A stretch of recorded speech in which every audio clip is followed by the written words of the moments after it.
Good. Good afternoon, good morning, good evening, depending on your location. My name is Caroline Kaufmann. I am one of the hosts of this event. Also, on behalf of my co-hosts, Catalina Guanta and Pedro Hernandez, I want to welcome you to this online seminar, Researching Discrimination in Online Advertising and E-Commerce. We are very happy to present to you an impressive lineup of distinguished scholars and young talents speaking about this important topic. You're also very happy to have received registrations from participants from all over the world, from Malaysia to Denmark and Brazil. This illustrates that the topic we are addressing today has global relevance. And that is not surprising. The amount spent globally on digital advertising has been rising steadily for years, and currently it even exceeds the expenditure on advertising in traditional media. Similarly, the continuous growth of e-commerce is a global tendency that has recently been fueled by the pandemic and related lockdowns. Ensuring fairness and equal treatment in this online world is therefore of utmost importance. And the empirical research that has already been carried out on this topic shows that there is reason for concern. Indeed, a study carried out in the US showed that Google ads for well-paid jobs were shown more often to men than to women. Also, Facebook was sued, again in the US, because it enabled advertisers to use its targeting system to exclude women, minorities, and other protected groups from seeing ads for jobs, credit, and housing. Well, this is prohibited by law. The parties reached a settlement that included that Facebook would create a special ads category for these types of ads and would no longer allow protected criteria to be used for determining their audience. What is remarkable is that the web page, the Facebook page, where an advertiser can create an ad, mentions that the special ad system with regard to credit, housing, and jobs applies to advertisers in or targeting the US and Canada. So, what about the EU? EU law also prohibits discrimination in these fields, but de facto, the platform still makes it possible. Targeting consumer groups is not new. However, what has changed since the emergence of social media and e-commerce is that an enormous amount of personal data of consumers has become available online. And in combination with new techniques, machine learning, this enables a very granular profiling, the creation of micro segments of consumers, which facilitates discrimination and abuse of consumers' vulnerabilities. Nevertheless, research indicates that consumers do not want targeted advertising to be prohibited because they feel it helps them finding the goods and services they are interested in. While they may be concerned about how the data is used, they generally accept the default settings when receiving a request for permission to use cookies, because they want to proceed as quickly as possible to the website. Since consumers only see the ads they are targeted with, they generally do not realize that the ads they see may differ from those of other consumers, or that the offers they get are better or worse than those made to other consumers. Moreover, there is no general rule that a supplier of goods and services must make identical offers to all consumers. However, at least in the EU, unfair commercial practices in B2C, business to consumer relationships, are prohibited.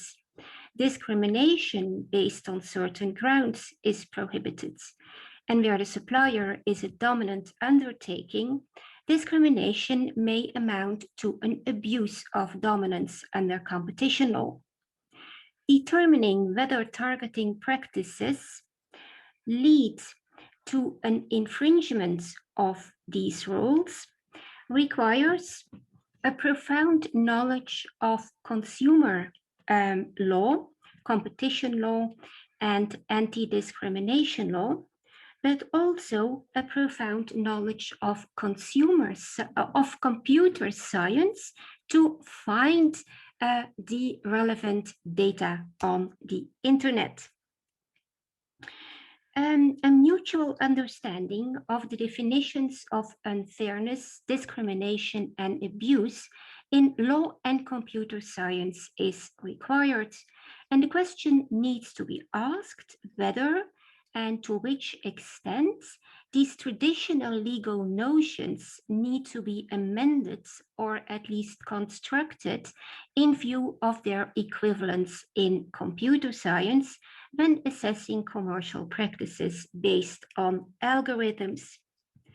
Promoting such interdisciplinary research involving computer scientists, lawyers, and societal stakeholders is the aim of the Maastricht Law and Tech Lab.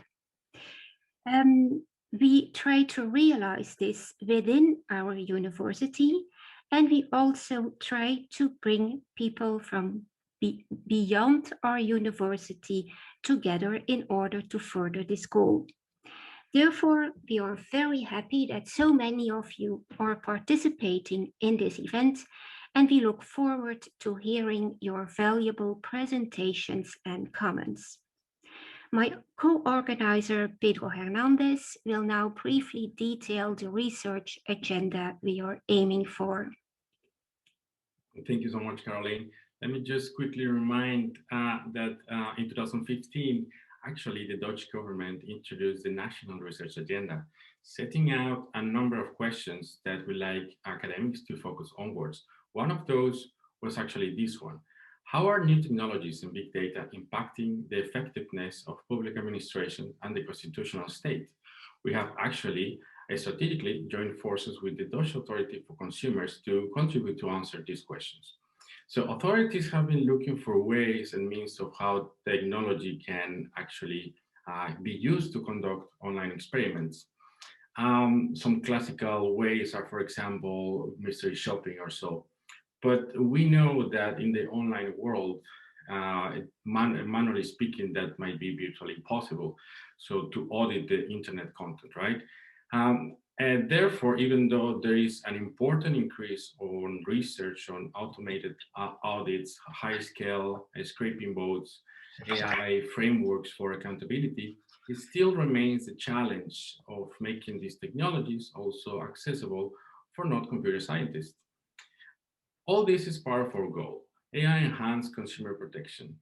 Researching and creating synergies around this topic where we could actually aid research community, but more especially public administration bodies on investigating online marketing practices and therefore analyze whether if current legislation is enough or not. So slowly at the lab, we have created solid foundation on collaborating on inter-faculty setup.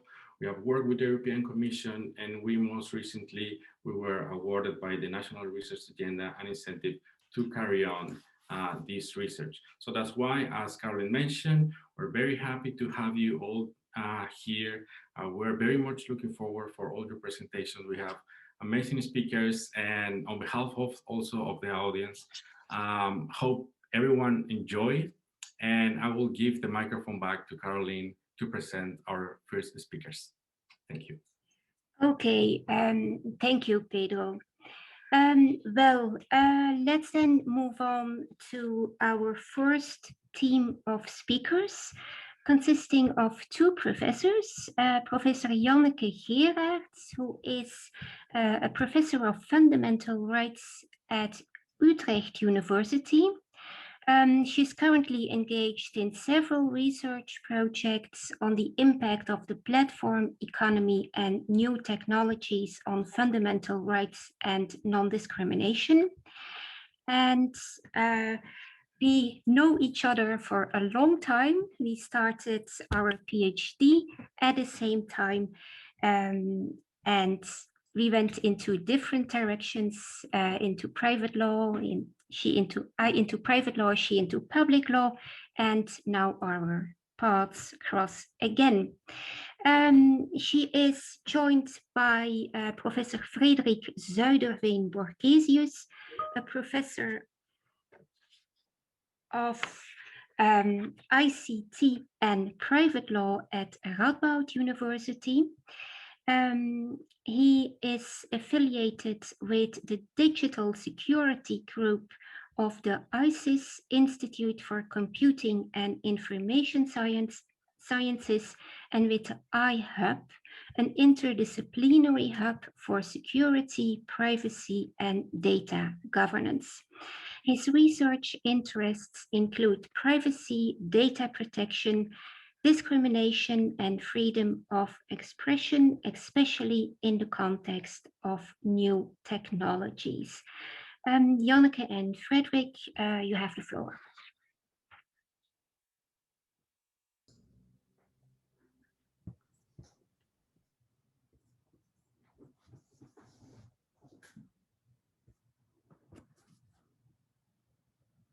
So there we are.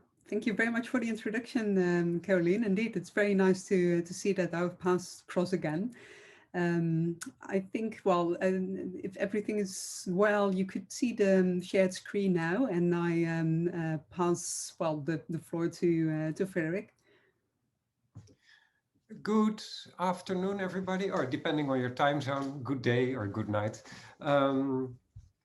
Janneke and I are presenting here brief highlights of our paper, which is also published on SSRN. It's a draft paper, so comments are very welcome on which type of non-discrimination law system fits best with modern algorithmic discrimination.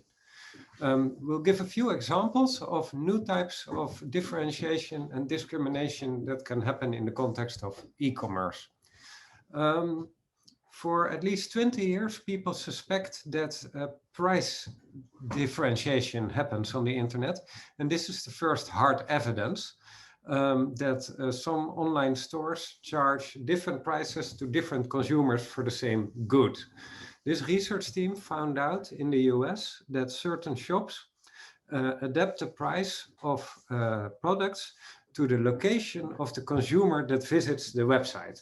So for instance, if a consumer is in an area where there are many shops, let's say the consumer is shopping for a washing machine, is looking for a washing machine. If the website sees that the consumer is in a neighborhood with many shops, then the website will show a lower price. Otherwise, the consumer will just walk out the door and buy the washing machine there. So we see the market works well, and competition leads to price discounts for the consumer, which is good news. However, it is bad news for the consumers who live in the countryside. As you know, the US is a big country. Some people have to drive hours, maybe 3-4 hours for the closest shop. For those people, the online stores will not show low prices because most consumers will not drive for hours for a price difference of a few dozen dollars. Completely understandable from the shop's perspective. However, it also had the effect that on average, richer people get lower prices because in the US, on average, people in large cities are richer than people in the countryside. So we see that the pricing scheme had the exact opposite effect of progressive taxing, what we tend to like in Europe, where richer people pay higher percentages in tax. Next slide, please, Janneke. There you go. Thank you. Here's a similar example found out by a research team in Spain about price differentiation in hotel bookings. Again, hotels, you can book them online, and just like in the last example, when you book online, the the website can see where you are on the basis of your IP address. People from Spain pay 150 euros a night for the exact same hotel, same room, same date, when people with a Swedish IP address only pay 120 euros a night, so a large difference. It is unclear why the hotel charge like this. Companies tend not to give any comments because they don't like being found out, because companies know that consumers dislike this type of price differentiation. On average, again, we see that richer people pay lower prices because on average, people in Sweden are richer. We have no idea what is behind this in this case. Next slide, please, Janneke. Here is a similar example, but with an added twist. This is a US example again.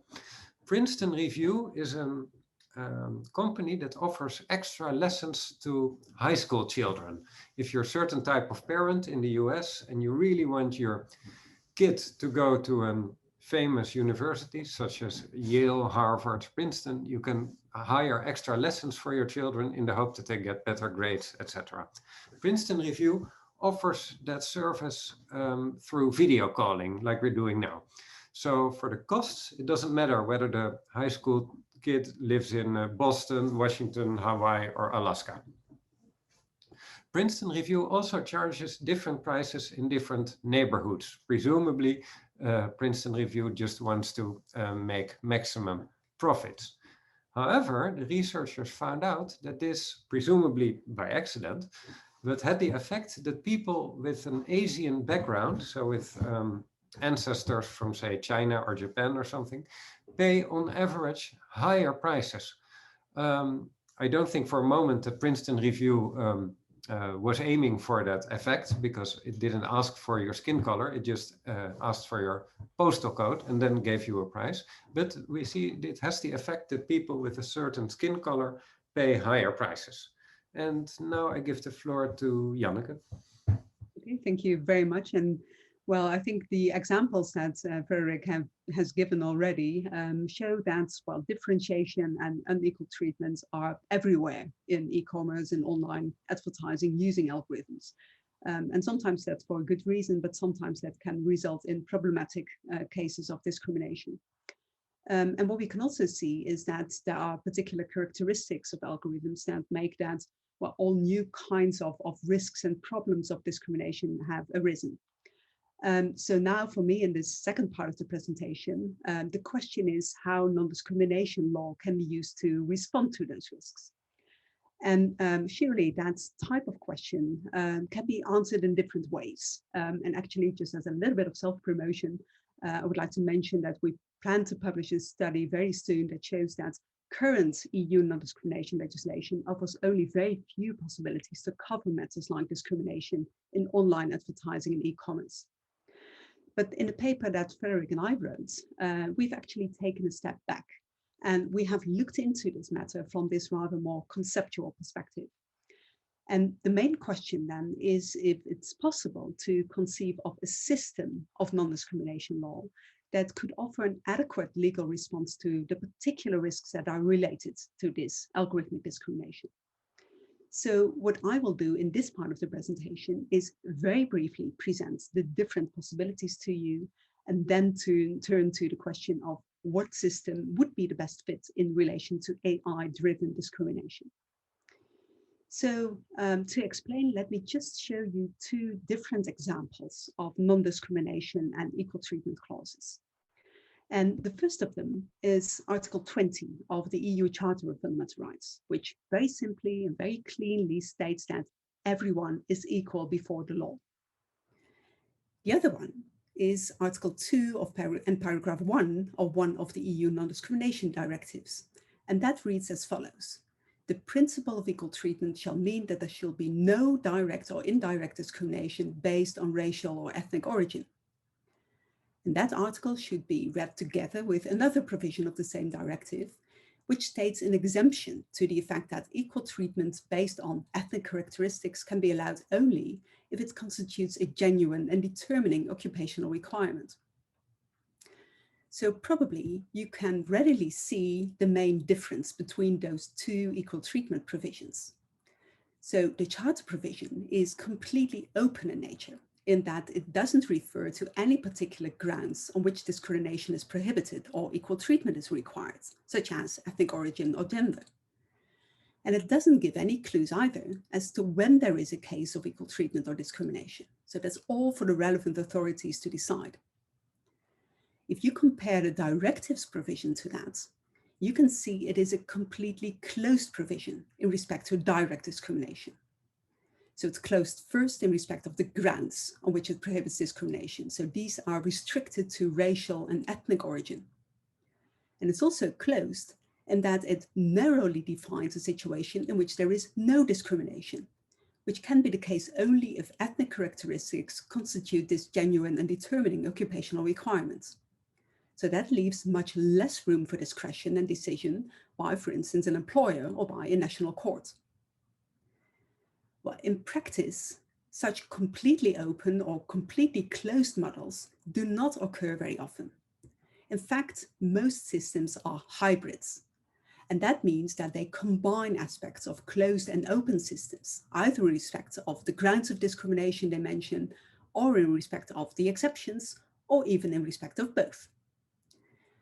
Again, let me just give two examples to illustrate. First, the European Convention on Human Rights in Article 14. That contains a provision that is semi-closed as regards the grounds it protects. So it states that the enjoyments of the right and freedom set forth in the Convention shall be secured without discrimination on any grounds, such as, and that follows a list of grounds then, or other status. So the list of grounds is not closed, since other grounds can be added. But apparently the listed grounds serve as a kind of example grounds that constitute a benchmark for deciding what type of discrimination is prohibited. Second, the possibility of exceptions in this clause is fully left open. And the second example, again, is that of the Race and Ethnic Origin Directive, since that directive is only closed as regards the exemptions insofar as direct discrimination is concerned. In case of indirect discrimination, there is a wide range of possible justifications, since Article 2 states that indirect discrimination is prohibited unless it is objectively justified by a legitimate aim and the means of achieving that aim are appropriate and necessary. So, in fact, we can see that there is a range of different possible systems. And the question is then, which of them could best serve the aim of effectively fighting undue algorithmic discrimination? And in our paper, we have identified a wide range of characteristics of each of those different systems and all of their pros and cons. And of course, we have much too limited time to address those in any depth here. So let me just turn to what we found would be the best way to go. So in theory, we have found that the best option would be a hybrid system with a semi-closed list of grounds and a semi-closed list of exemptions. And the main reason for that is that such a system has a number of benefits. It has the benefits of clarity and expressiveness because of the symbolic value of the enumerated grounds. And it still pairs that to a certain degree of flexibility and the possibility of adaptation over time. And we also found that there is an important value in that a democratically legitimized legislature will be involved in identifying the enumerated grounds and the exceptions. But still, the judiciary can ensure some tailoring if need be. So that indeed would be the best of both worlds.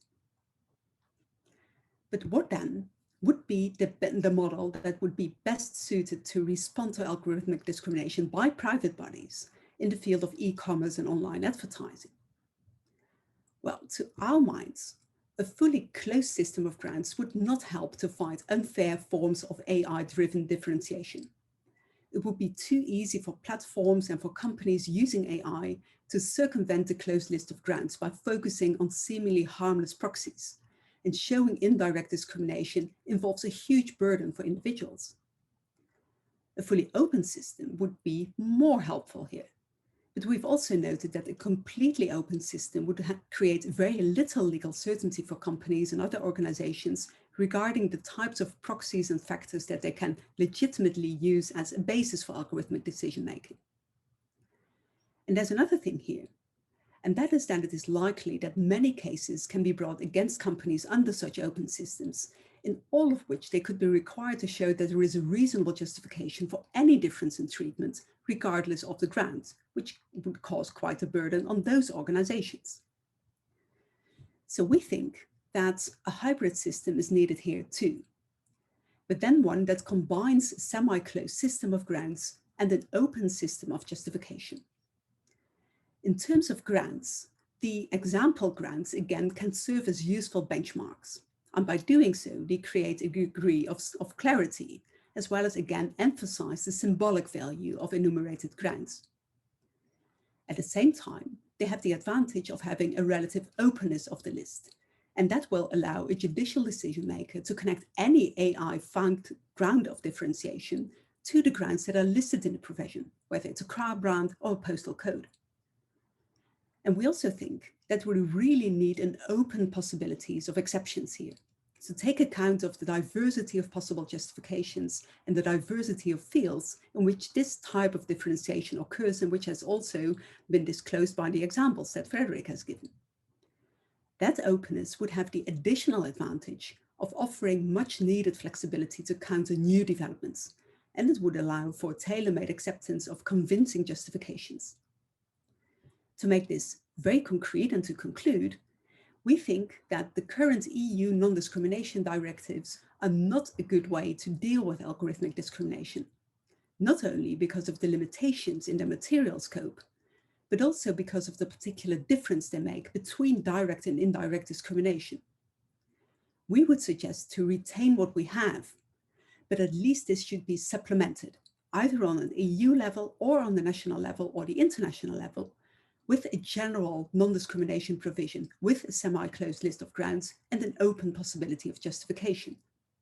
And it should be possible to directly invoke such a provision before a court, also in cases on private law matters of e-commerce or online advertising.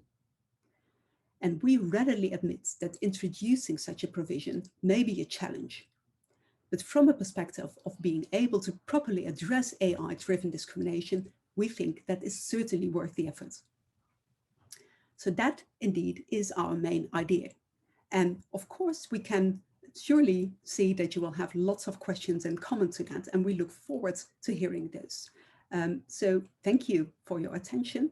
And I think I will stop sharing our screen again here and see if there are any questions and comments that I can also see in here.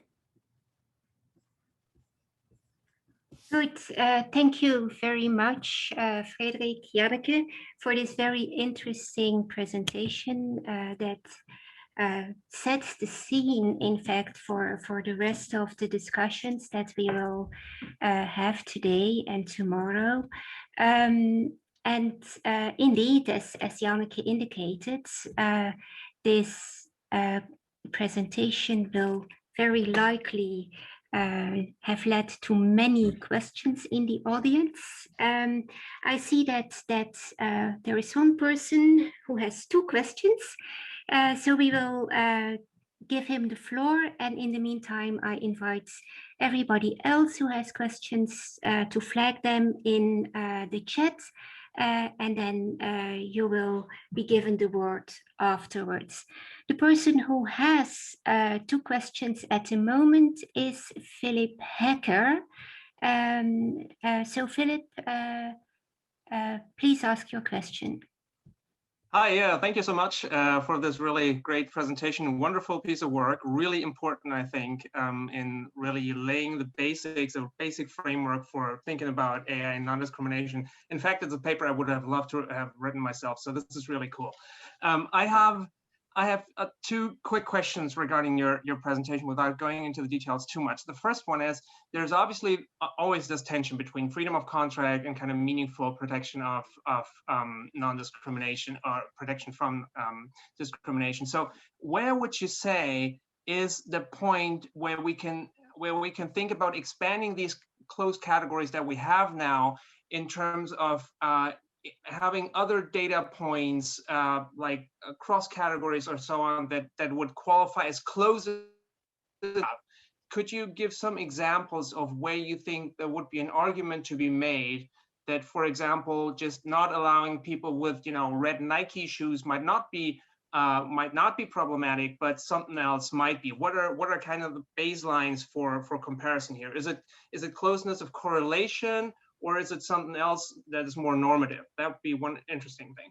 And a second sort of follow-up on this, your framework obviously applies not only in the digital economy, but to any kinds of reasons for differentiation between, you know, different types of persons. So I was wondering if you have a thought or a hunch on how your framework would apply to current proposals of treating differently persons that are vaccinated or non-vaccinated with respect to COVID, for example. So interestingly, there could be, you know, a strong correlation with age, or even in the US, you know, people claim that there is a correlation with racial or ethnic origin.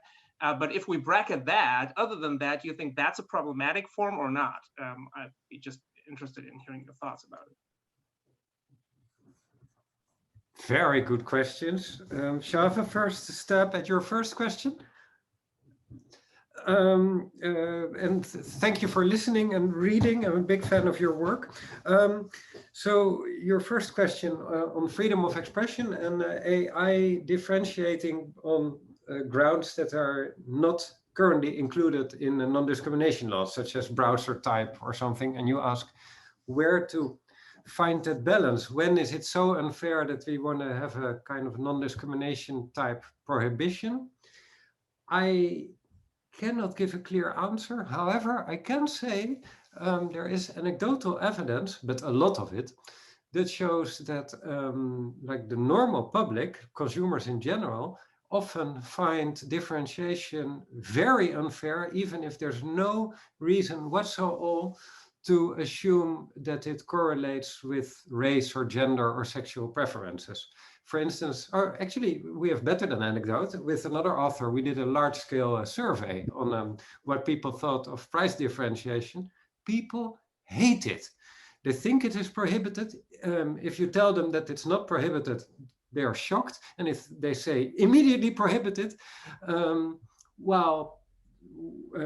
we, and the co-author was an economist, we thought, well, but in many cases it's quite normal, right, to price differentiate. General public hates it. So we should do follow-up research, perhaps with depth interviews or something, to try to tease out what makes people so angry. Yeah, just as information, like if we would leave it to purely democratic processes, purely without legal thinking on top, then many types of AI-driven differentiation would be prohibited. I'm not saying that that is the best choice, but people tend to react in a very shocked way. And I have to think still a bit about your vaccination question. Yeah, maybe well, can I have a stab at that one? And then also perhaps on the first one, and thank you for such great questions. They're really useful also for sharpening our mind. I think our idea is that we don't completely want to open up the system, get rid of all the example grants in a way. We just want to loosen the system just a little bit, because the closed system as we currently have them in EU law always require us to find somehow this connection between the very few prohibited grounds, or protected grounds you could say, and certain forms of differentiation. And what we can see is that there are huge developments that show that other grounds might be equally problematic. So the examples that Frederick has given related to, for instance, socioeconomic status or to income, or indeed the vaccination example relates to perhaps state of health, or it might be obesity, or so there might be new grants upcoming that are suddenly disclosed to be problematic grounds, and that's what Frederick also, I think, indicated when he mentioned that there might be a different consensus with people on what could be considered to be problematic discrimination. And in the current situation, we always need to find out that there is some kind of indirect discrimination there before we can actually use the system of the EU directives to find that form of discrimination. And if you open up the system and say, well, at least it should be related to grounds that we as, there is a growing consensus that is considered to be problematic, there should be a justification. And it should be good reasons why we are using certain proxies or certain correlations that relate back to one of these more or less problematic grounds. So it's in kind of an intermediate category that we are creating there. And that could probably help to at least identify potentially problematic cases of unequal treatment and allow us to probe more deeply into whether we find those to be justified or not. And I think that is also the kind of debate that we should be having on the vaccination, non-vaccination kind of distinction, because it's, I mean, if you have a closed system, it will simply not be possible to find any kind of justification for that. If you can relate it to, if there is a correlation there between racial or, so no, if it's indirect discrimination, of course, you can find a justification.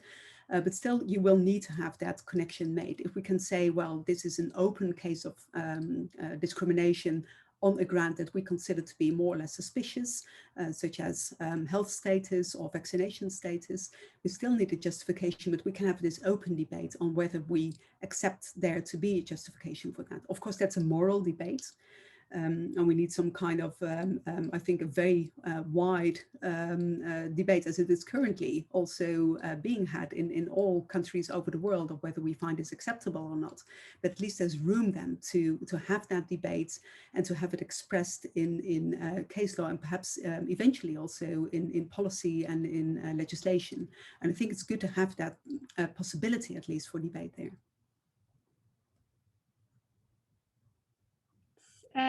Philip, happy with the answer? Yeah, thanks. I mean, current doctrine, I guess, at least scholarship in non-discrimination, for as much as I know, already recognizes to a certain extent that there might be proxy variables that are very close to protected categories. If you say, I don't hire people who wear skirts, you're caught, right? So there might be something that even within the framework of a more closed shop system right now, we could do, but I'm still very much convinced by your, thesis as saying that we should open this up, perhaps in a cautious way, toward categories that seem equally problematic. Still, certainly a big challenge to see what exactly would count as problematic and was not. And interestingly, in the vaccination debate, I mean, you have a reversal basically of privilege, right? Where people, at least when it comes to health, so where people with health problems now get vaccinated faster and therefore would have faster access to all kinds of, hotels and restaurants and whatever than usually. So that's again a question of, do we have a protected group? Is it rather similar to to findings of handicap, where we say that non-handicapped people are not protected, or is it rather a finding of where we say both groups are sort of worthy of protection? So yeah, just as a quick thought on this. Thank you. And I was hoping that you would be answering those questions in your presentation on affirmative algorithmic action. We'll see, we'll see.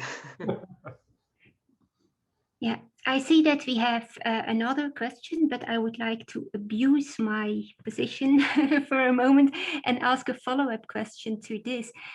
Would it go too far to say that every differentiation is a discrimination that is prohibited, insofar as it is not justified by a legitimate aim, is based on an objective criterion, and does not go farther than necessary to reach that aim? Yeah, I think that's correct. I think that's also at least the kind of standards that the European Court of Human Rights is using in how to define discrimination. So, well, at least depends a little bit. It's always a bit of a conceptual hassle there, but usually, at least in the more Dutch and French-like oriented doctrine, it's supposed that discrimination is only can only be shown if there is no justification, and that indeed has to meet the kind of requirements that you just mentioned. So there's a real difference there between discrimination and differentiation, or in just, well, plain neutral unequal treatment, which can be still justifiable. Okay, thank you. Lisa Waddington. Yes, go ahead. Thank you very much. Thanks to the colleagues for organising this. Yannicka, nice to see you. Thanks to Yannicka and Frederick for the presentation. So I wanted to ask about the concept of discrimination in this context. So Frederick, the examples that you gave were charging higher prices, but you could think of other kinds of disadvantages, as a product not being sold to certain customer, or on different conditions and terms. And my question then is, is there something special about how we should define the disadvantage in this context, or can we draw on existing legal provisions in terms of adverse treatment or so, and that kind of terminology? We have plenty of examples in the ECHR and EU law and so on. And then I had another question, but perhaps this is going to come back in the paper later on, and it was about positive action. We can use, for example, AI can identify people living in disadvantaged areas, and we can say, well, then that they shouldn't, if the AI identifies them, but they shouldn't be charged a higher price, that's discrimination. But then is it okay to use AI to identify them, to charge them a lower price, or to give some other kind of benefit? So how should non-discrimination law be addressing positive action in this context? So I'm asking, can we take the concepts that we already have in the broad area of non-discrimination law and just move them to a different treatment based on AI, or is there something different and we need to define these things in different ways in this particular context? Thank you. Sure. I'll do the typical lawyer thing and say yes, partly. So I think you give the example of poorer people getting charged higher prices, which intuitively feels bad to me, at least. And that is an example where I think that we should have more debate on whether such basically punishing people that are poor already, whether that something like socioeconomic status could be added to the list of non-discrimination grounds. However, you immediately showed also a problem. We tend to formulate such discrimination grounds in a symmetric way. For instance, women have a history, sadly, of being discriminated against, and then we add gender. We don't add women to non-discrimination law. And we don't want a situation in which rich people sue the state and say, I don't want to pay progressive tax anymore.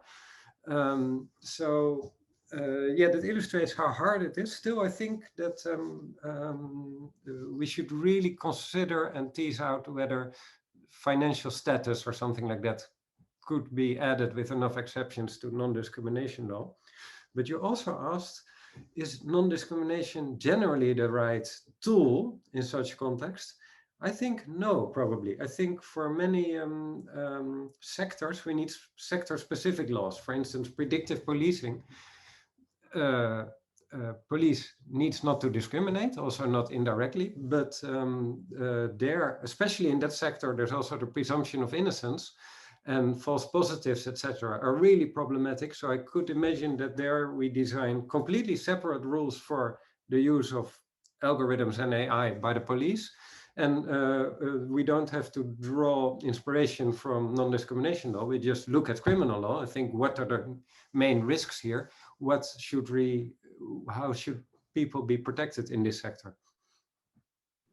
And maybe just to add to that, also in the affirmative action or the positive action points, I think, well, Frederick is absolutely right that it could be a very good idea to have very specific sectors where we do have sufficient clarity as to what we would like to consider to be unjustifiable cases of differentiation or unequal treatment, and where we can set, well, clear rules on that. For all kinds of other systems, the problems are constituted at this moment also because by the rigidity of many of these closed systems. So if we have a more open system, that encompasses more different grounds and that allows for more types of justification, you could also diversify and have more flexibility as to what kinds of justifications you would like to accept for certain forms of differentiation. And that also would mean that in case you have a case of positive action that is not exactly relevant to only people, or only women, or only people of a different ethnic origin than majority groups or any other group, that you could still find a justification for that type of affirmative action. And even if there is a difference made that is to the benefit of a generally disadvantaged group, that could be rather easily accepted by a court of law. While presently that's quite difficult if you would like to apply to the existing rules, especially of the EU directives to that.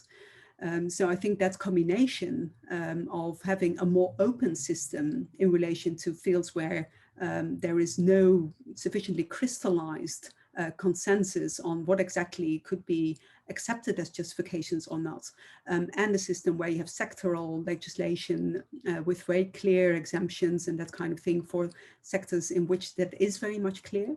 I think that would help to at least serve the objective of reducing algorithmic discrimination and being able to find that in a proper way, while still leaving sufficient room for all the kinds of flexibility that you need in this rather new field.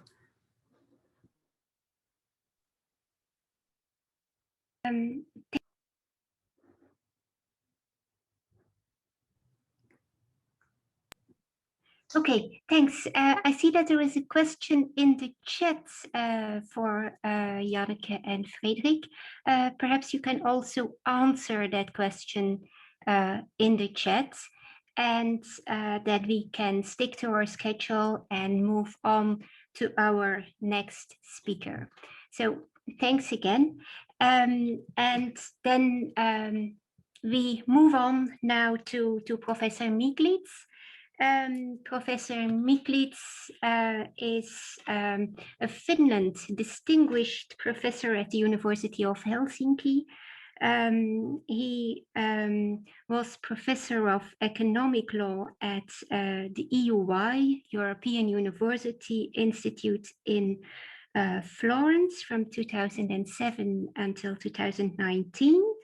And he served there as the director of the graduate studies from 2009 until 2012, and the head of the law department from 2012 to 2014. He has been a consultant for the OECD, UNEP, and Consumer International, a visiting professor at the University of Michigan, Ann Arbor, and in fact, too many things to list.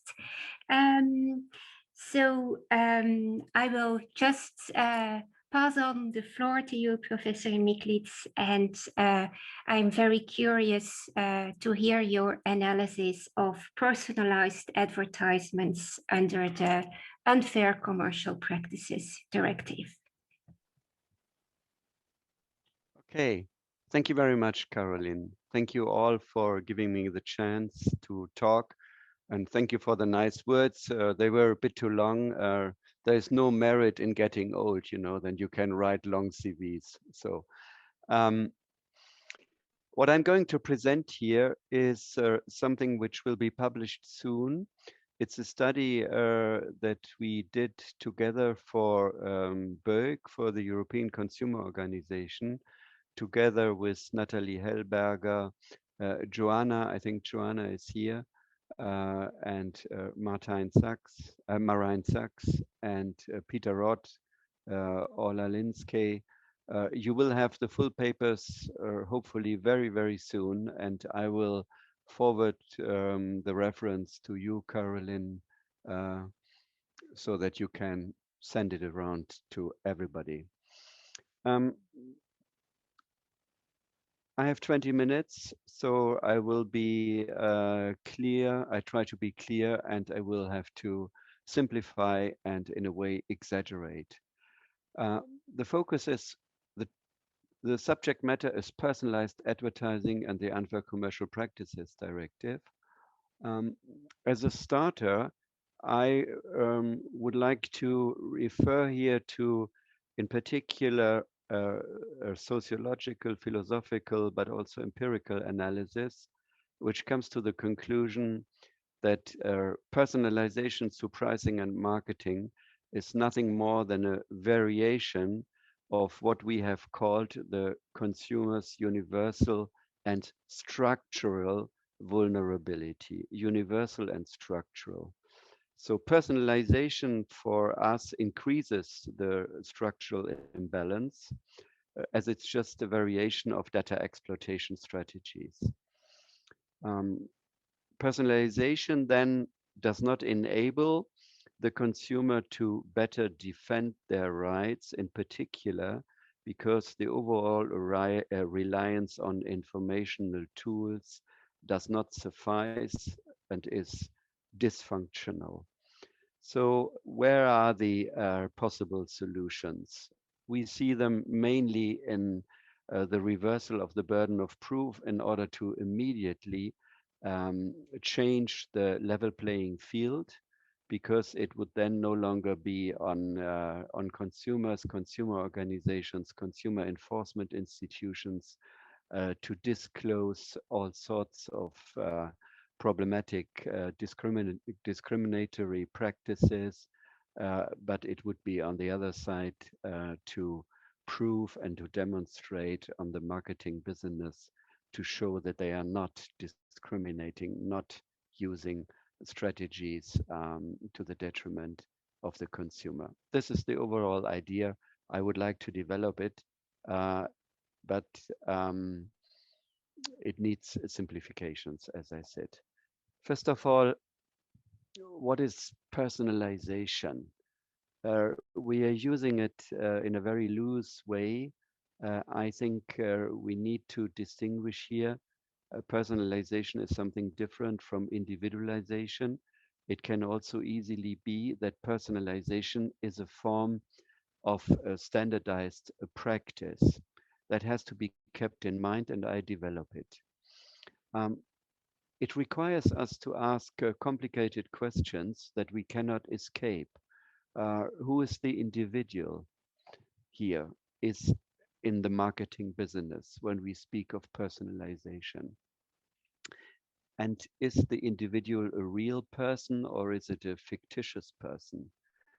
And what does personalization do?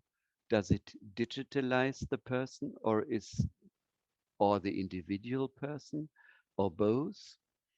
I start from the assumption here that there is a difference between at least the legal person that we use as lawyers and the individual, which is the personality behind the person and in which we are all differing.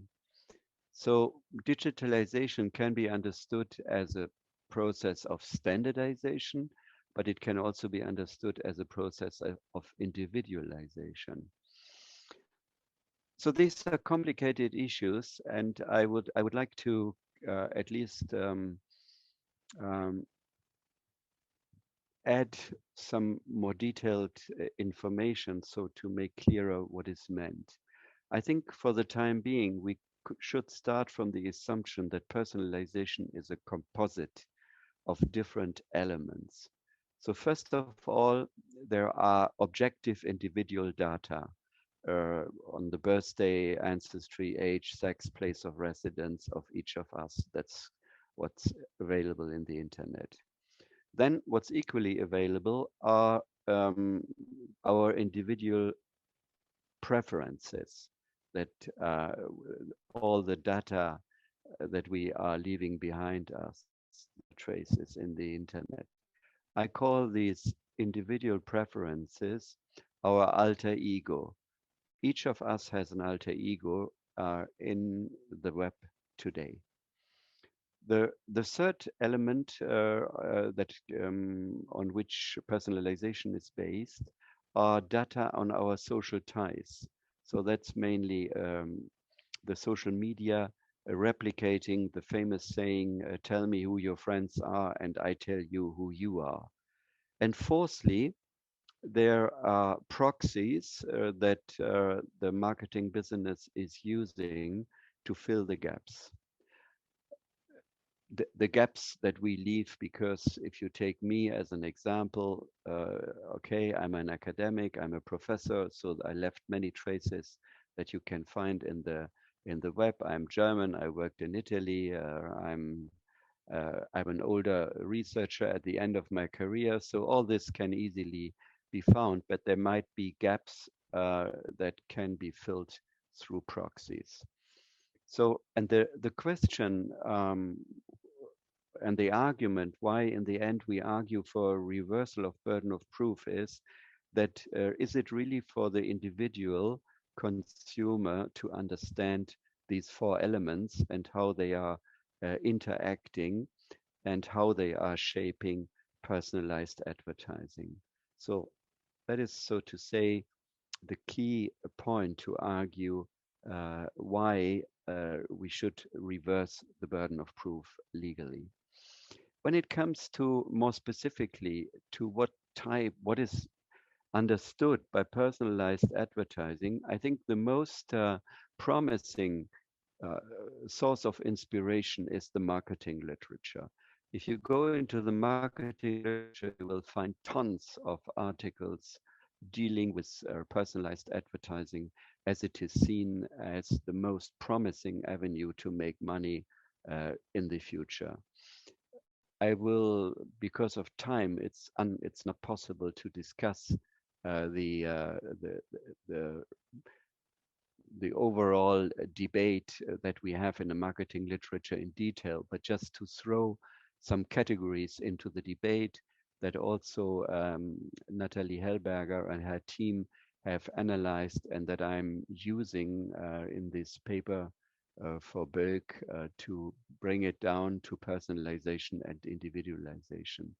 So we have online behavioral targeting, we have email marketing, we have social media advertising, apps and notifications, we have on-site personalization, we have customization, which is particularly interesting because it's an invitation for the consumer to alter and to change the ego building, the alter ego building in the net. Yeah, so that is, as we know from scoring and in particular from the credit business, a highly debated issue to what extent the consumers should be able and empowered and allowed to change the alter ego that exists. And we have finally price differentiation that has come up a little bit.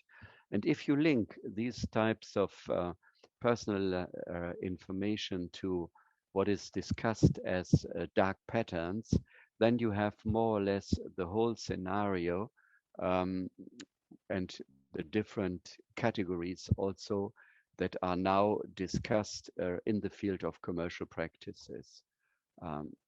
I think for time reasons, it's just impossible to go, but just to remind you of two examples. So sneak into the basket, that's a typical category, or privacy zuckering, misdirection, hidden costs, bait and switch, and so on and so on.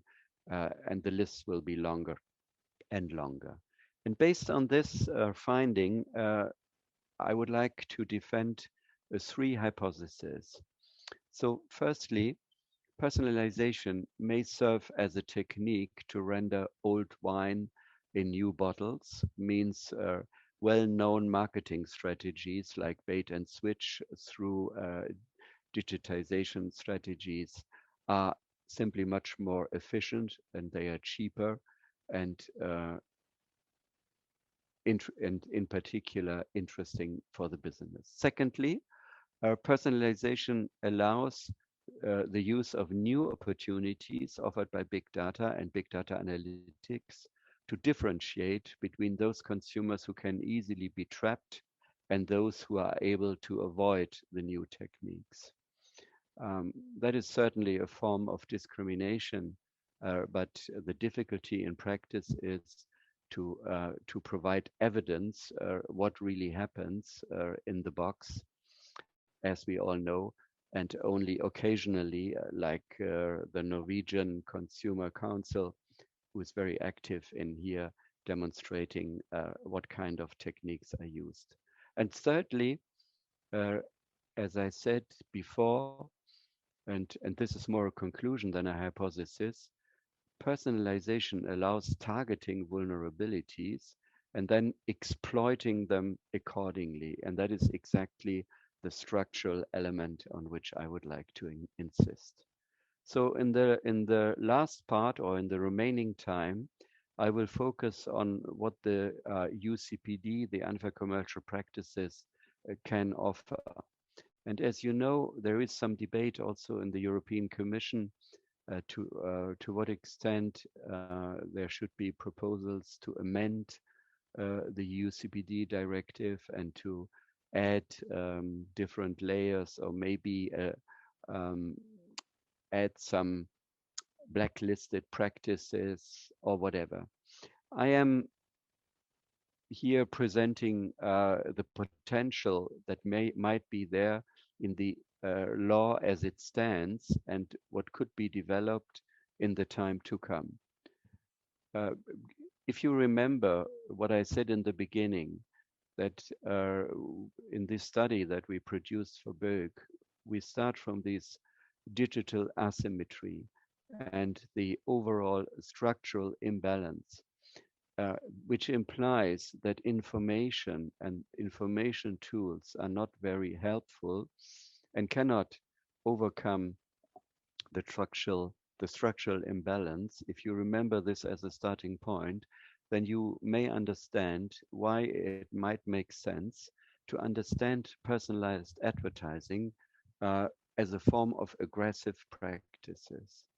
Aggressive practice, which what we find in data privacy policies, and where personalized commercial practices could be regarded as an even stronger form of aggression, because for the very simple reason that consumers are personally addressed all time long, personally here understood in the way I try to define it, composed of these four different elements. However, it seems hard to conclude that personalized commercial practices should be unlawful per se. Yeah, that would be too far.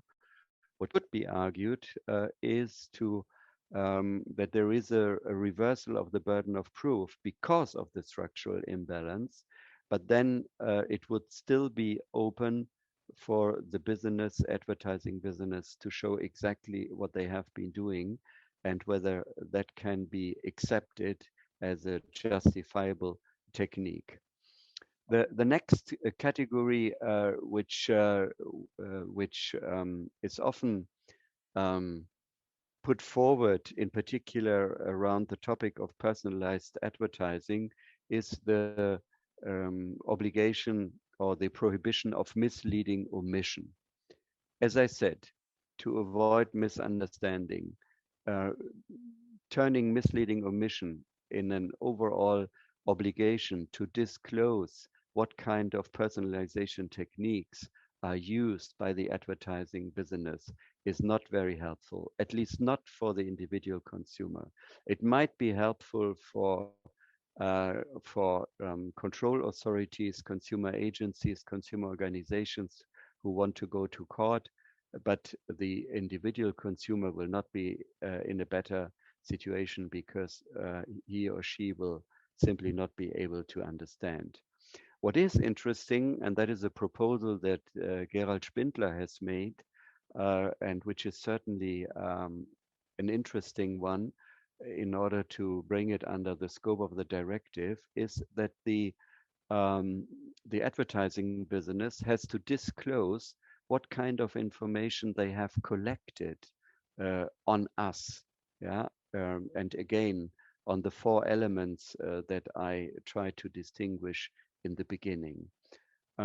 So in order to be on an equal footing, so to say, That is the idea of Spindler, that there should be a kind of balance between what the marketing knows and what the consumer should know, what the marketing knows about him or her.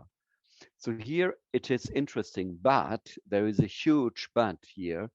As we all know, the European Court of Justice so far has been very reluctant and not helpful to turn Article 7, the verdict on misleading omission, into a useful tool. That is why I have my doubts whether such an objective can be realized with the help of the Unfair Commercial Practice Directive. So the last then is professional diligence. Article 5, the general clause, to what extent personalized commercial practices can be looked at as a form of an infringement of professional diligence. The difficulty here is to define professional diligence. Again, our concept that we have presented in the study is that we should start from the reversal of the burden of proof, which then pushes the advertising business into demonstrating what is, let's say, professional diligence. What does it imply? Means to develop techniques that demonstrate what is required in order not to infringe the non-discrimination law, fundamental rights, or commercial practices as it stands. Okay, I think I have absorbed my time. So here is where we see the way forward in what we propose.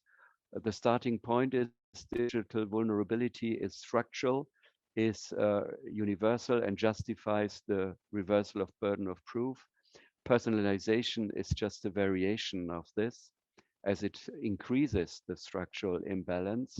And short term, it would be extremely helpful to argue de lege lata for reversal of burden of proof, which would set a different process into motion that brings consumer enforcement authorities into a much better position. Thank you very much.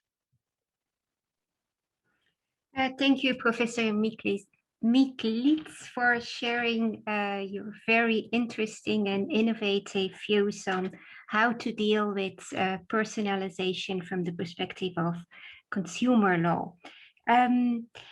We will now listen to another presentation, and then after the two presentations, we will have a discussion of the two presentations together. Our next speaker is Professor Annemarie Hakstian. She is a professor at Salem State University. She specializes in law, policy, and society, and has done research on racial and ethnic profiling in Massachusetts, and co-authored a book on consumer equality, race, and the American marketplace, together with the late Professor Jerome Williams, who accepted to present here today together with Professor Hakstian, but unfortunately passed away a few weeks ago. We are humbled by the fact that his ever important scholarship will live on, and we are happy that Professor Hakstian agreed to present nevertheless today, and we are looking forward to your ideas. Good afternoon, everyone. I am honored to be here, and it's especially important for me to share the work that I've done with Dr. Williams. His loss represents a huge gaping hole for many of us personally and professionally. As you know, he was a giant, or as you may know, he was a giant in this field, and I hope I can do justice to his legacy. Our recent work, which he sometimes labeled online shopping while Black, dealt with platform companies with high levels of consociality and platform intermediation. So these companies are referred to as matchmakers, where the opportunity for social interaction between the parties was high. So in my work, I focus primarily on the case law that has arisen to date in the United States, to try to understand what legal and regulatory changes should and could be made. And I do want to share the fact that we've also worked with Dr. Kyung Lee at the University of Michigan, Dearborn. So a couple of our papers have, one has been published in the Pepperdine University Law Review, and the other is upcoming in the Journal of Business Research. So I guess to start, I wanted to share a video that went viral here in the US. I'm not sure to what extent it did elsewhere, but to begin, sorry, I'm not great at this. Here we go.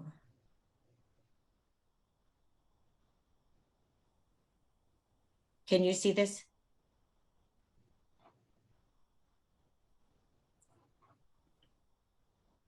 Yeah, we can see it. Okay, thank you.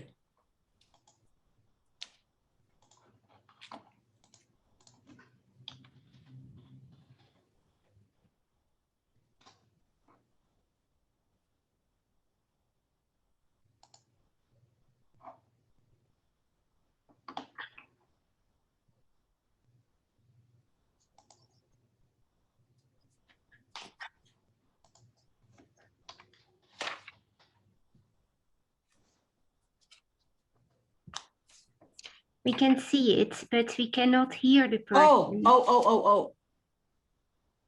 I'm sorry. Let me try that again. I apologize. Just a moment. When you share your screen, there's a small, yes, small box yes. that you can tick. Thank you. I thought I had clicked it, but is that better? Yeah, now it's working. Okay.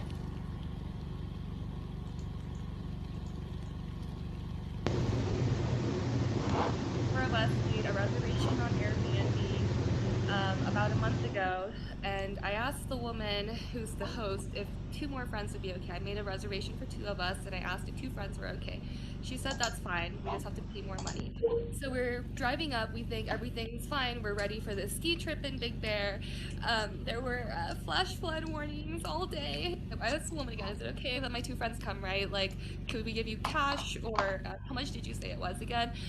And she says, absolutely not. And I say, but you said yes. Here's some screenshots of text messages where you said that I could bring my friends. And she says, you must be high if you think that that would be okay in the busiest weekend in Big Bear. And then she said, no, like, we're done. And she canceled the trip. And she said, like, one word says it all, Asian. And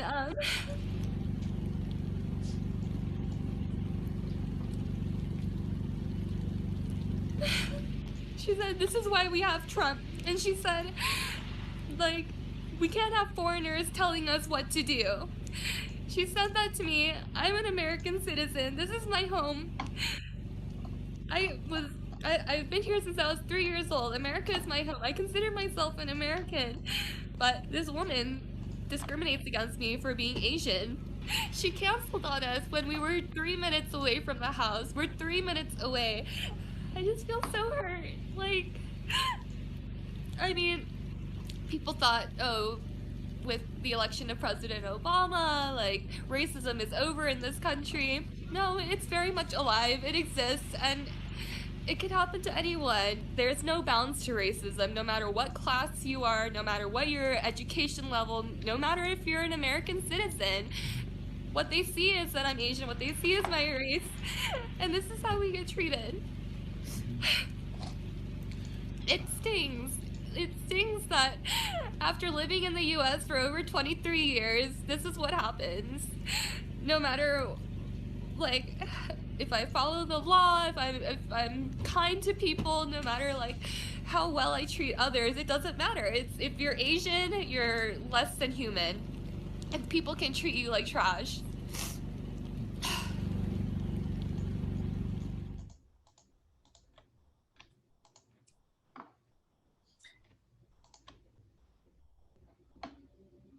So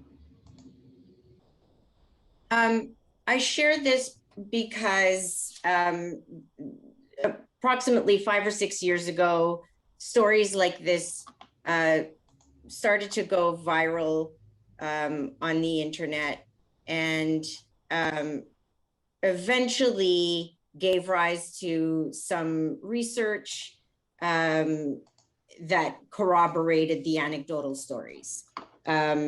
You may know that there's a great deal of research that's been done around Airbnb and Uber, and the specifically race discrimination resulting from users attempting to interact with drivers or hosts. So, requests from users with Black sounding names are less likely to be accepted than those with white sounding names on both platforms. African Americans wait as much as 35% longer for rides when drivers for ride sharing services can identify their race. The platform we know here as TaskRabbit connects people in demand to people with skills for everyday tasks such as cleaning, moving, delivery, handyman work, and they're less willing to provide services in areas with heavy concentrations of non-white residents. African-American providers earn approximately $18 less per hour than other providers, independent of user ratings, facilities, and so on. So we see that old biases continue to infect consumer transactions in the digital world. And we use the power responsibility equilibrium framework to explore this. Wait a minute, let me share my screen again, my slides. Oops. Sorry, I'm having trouble with this. I apologize. I will not share my slides. Yes, I will share my slides. Here we go.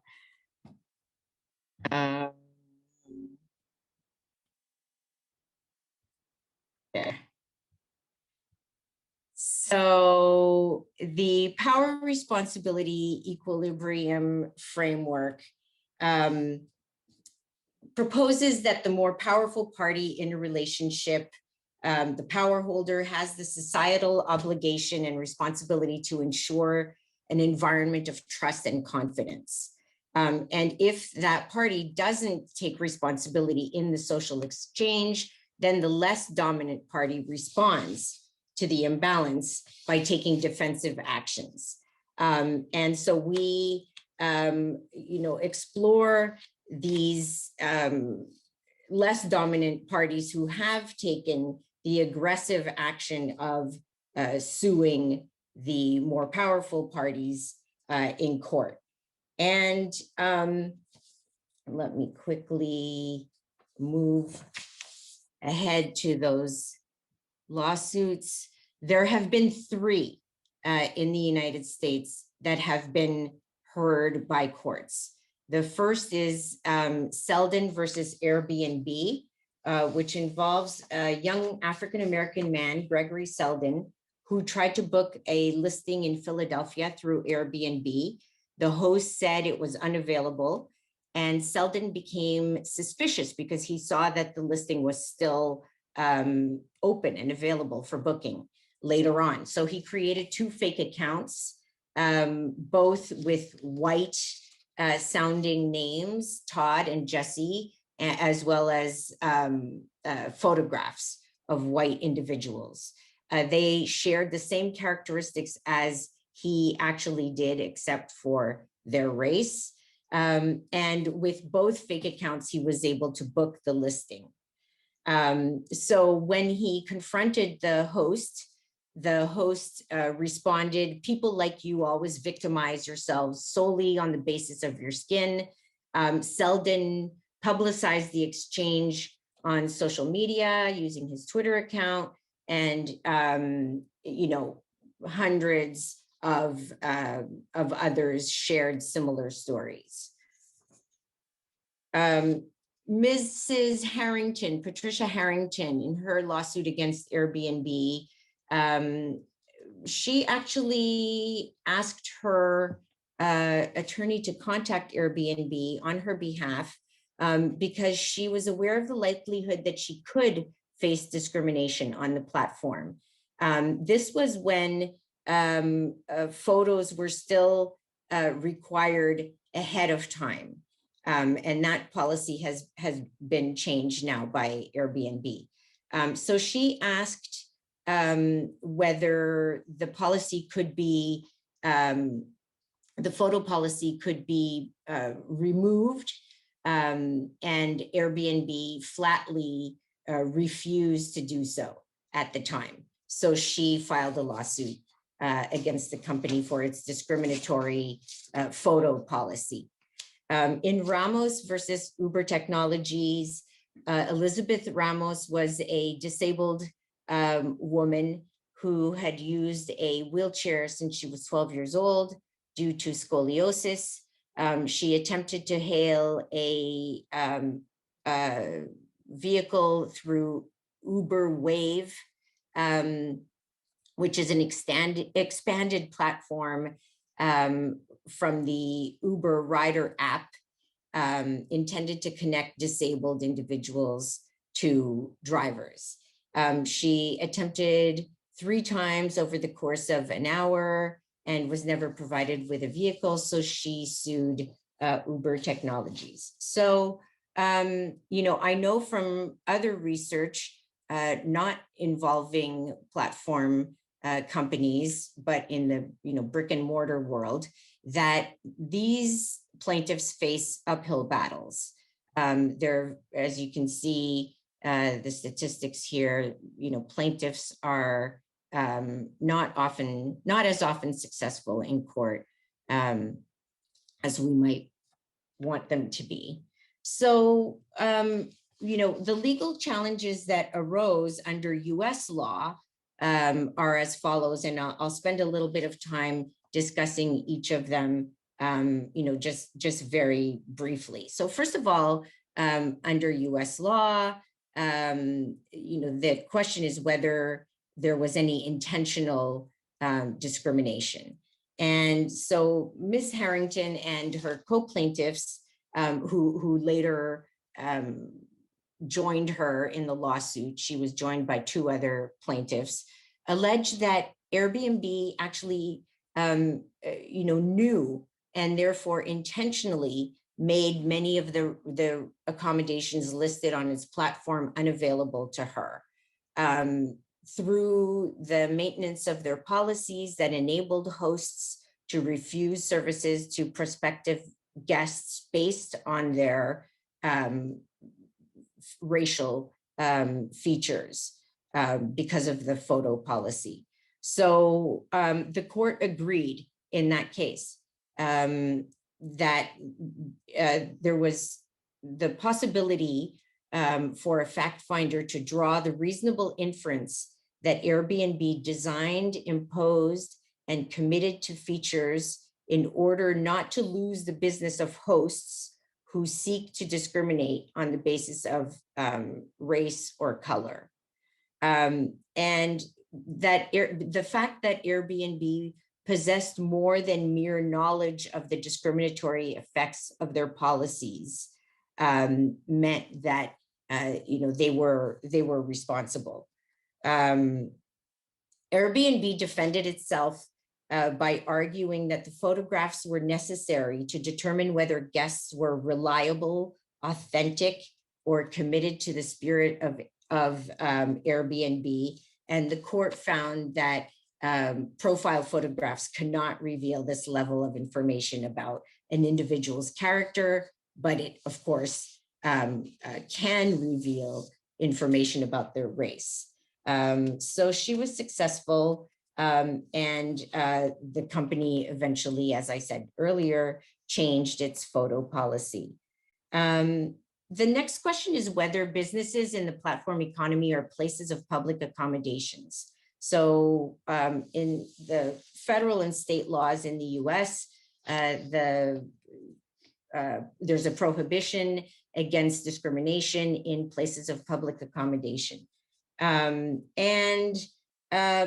In some statutes, there's a list of what constitutes a place of public accommodations. Some are, broad, others not so much. And what, the platform companies have argued is that they are not places of public accommodations because there's a degree of separation between the platforms and consumers. And so they believe that this shields them from these laws. In the Harrington case, Airbnb was not successful in making this claim.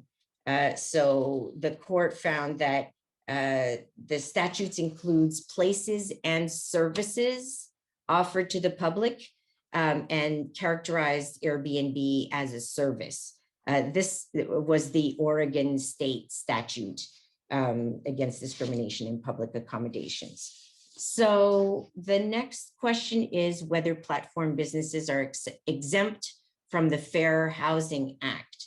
And this particularly applies to Airbnb. The Fair Housing Act is the federal law that prohibits race discrimination in the sale and rental of housing. It also prohibits discriminatory advertising and misrepresentation of relevant information to prospective residents because of their race. So Mr. Selden, in his lawsuit, used this statute to make his legal claim. And Airbnb could have used the Fair Housing Act by claiming that there's an exemption to this law for a single family home. However, I believe it's possible that they didn't choose to make that argument because there is an exemption that applies only to owners, and many Airbnb rentals are listed by people who are renters themselves as opposed to being owners. And the exemption doesn't apply when the services of a real estate broker is involved. And it's likely that Airbnb assumed that a court might see its business model as more closely resembling the services of a broker. The fourth question is whether the platform company is immune to liability under the Communications Decency Act.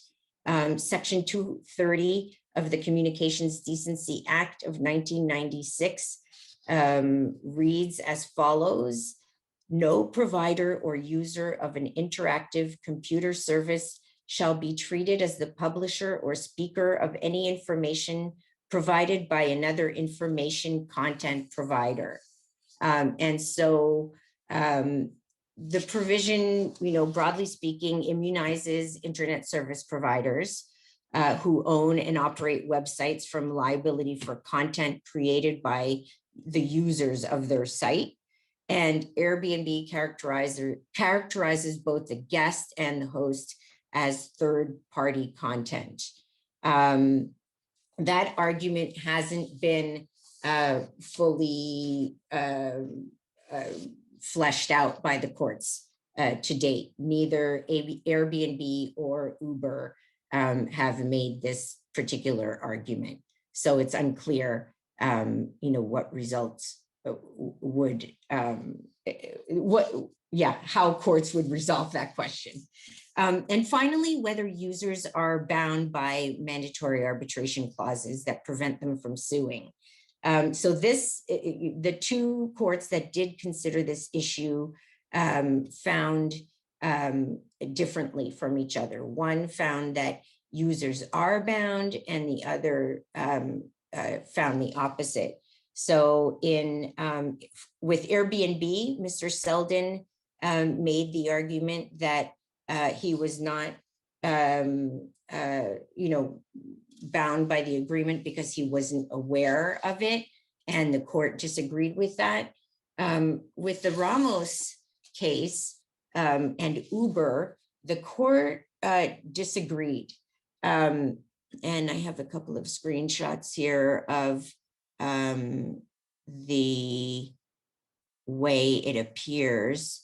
So the problem, according to the court, was this language here. By creating an Uber account, you agree to the terms and conditions and privacy policy that were,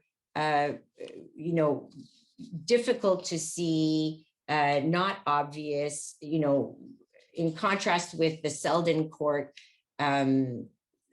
rationale that the sign-up box was placed in the middle of the page in close proximity to all three sign-up buttons, clearly legible, appropriately sized, unobscured by other visual elements. This court found that that was not the case with the Uber app. And so the court felt that, it was too subtle for a user to see. So there is a little bit of hope for consumers, for plaintiffs in these cases, and I assume this argument will be raised again in the future. I have a slide that has some implications for platform companies and regulators, and I think I'm running over time, so I will stop here. Okay, thank you very much, Annemarie. And I immediately saw some nice parallels and differences with how Airbnb has been dealt with under EU law. Yeah, okay, I had a problem with my camera, but I think it's working again. Yeah, so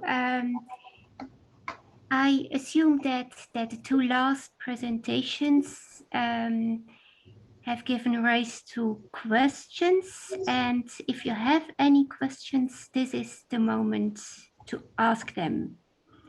You can mention them in the chat or raise your hand. There is Lisa. Lisa, yes. Lisa, go ahead, please. Thank you very much. Thank you to both speakers for very interesting presentations. Professor Miglitz, I have a question for you, if I may. Now, the kind of the measuring stick that's used in the Unfair Commercial Practices Directive is the average consumer. So a practice is unfair if it distorts the behavior or likely to distort the behavior of the average consumer. And there's been a lot of criticism of that, from the field of behavioral economics, that consumers don't act rationally, and also criticism of the idea that there's a separate group of vulnerable consumers that deserve a little bit more protection. But my question is this: if personalized advertising is now happening in some cases, what does that mean when we talk about the average consumer? Is the Unfair Commercial Practice Directive just no longer fit for purpose or relevant in this age if personalized advertising is becoming more prominent, and the terrible concept of the average consumer then is also just not fit for purpose?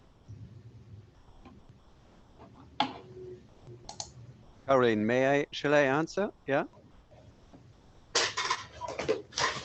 Okay. Lisa, if I may, thank you very much. Good point. Because of, let's say, the time slot given to me, I was not really able to develop this idea of digital asymmetry. Yeah, and that is the answer to your question, because the debate about the average, the distinction between the average consumer and the vulnerable consumer, you know, that is a debate which has reached a certain dead end. Yeah. Mainly for political reasons, I think. And this is one of the reasons why in our study, it will be online. I just wrote to Berg, hopefully by tomorrow. We argued it's not a good avenue, for instance, to say, to speak of digital vulnerability. Yeah, because that creates politically the difficult impression that that we are all weak. Yeah, and this is not, and this is simply the wrong political message. Yeah, I think there is a structural disadvantage that we as normal customers can simply not overcome. Yeah. So the speaking of digital asymmetry combined with a reversal of burden of proof is, to my mind, really a possible way out of this deadlock. Yeah. So of this classification, who am I? Am I an average or am I vulnerable? Yeah. As we all know from Duncan Kennedy and others, in today's time, we always find good reasons to argue why a particular group is vulnerable. Yeah, students are vulnerable, professors are vulnerable anyway because they do not understand the world. So I think that's not helpful. That's why this digital asymmetry, a structural asymmetry, yeah, that disadvantages the normal customer, because he or she cannot understand what's going on. That's the major point. Okay, Lisa. Thank you. So I mean, I agree with all of that, and I embrace the concept of universal vulnerability of all of us experiencing vulnerability, and I'm sure you know I detest this distinction between average and vulnerable consumers. And what I take from what you're saying is, let's throw that out of the window and let's find a better way of protecting consumers. Absolutely. So we should be changing this directive and all of consumer protection law in the EU, in fact. Yeah, but I think okay, that's a different debate. But I think I would draw a distinction here between the analogous and the digital world. Yeah, in the digital world, I think the structural dimension is much more prominent. Yeah, but this is, I think, maybe open for debate. But I think in the conclusions, I agree with you. That is exactly the message. Let us not get trapped here in building ever finer categories. Yeah. As behavioral economics, by the way, is doing. Yeah. So if you look, as we all know, in behavioral economics or behavioral science, we have 6, 7, 8 categories of consumers. Yeah. It doesn't help. It doesn't help in the legal system. Thank you very much. Thanks. Other questions? I have a small question to Anna-Marie, actually, myself. It was very interesting, the concept you mentioned related to the power responsibility equilibrium, and now related to the economical theory that Professor Miglitz was mentioning. Yes. So is there, I was wondering, talking about, these companies that are giant tech companies, Is there kind of any study that you're aware of where it measures more or less, they can measure more or less the sentiment on this concept of the, you know, the power responsibility equilibrium kind of thingy? So do they actually feel responsible, like social responsible, to have this equilibrium kind of thingy? Is there kind of a sentiment consensus among tech giants or so? That's a great question. I don't know the answer. I do know that many of them have developed some policies to try to address the imbalance. It's unclear to what extent that's window dressing and, you know, or not. I think there's further to go in terms of, you know, really attempting to create a more level playing field. Yeah, that's correct. Yeah, I mean, it would be really interesting to see something actually like that, like, you know, a survey on these giant techs, and what is the sentiment on this responsibility equilibrium, since, yeah. That would be fascinating. That would be really, really great. Yeah, thank you. Thank you. Other questions?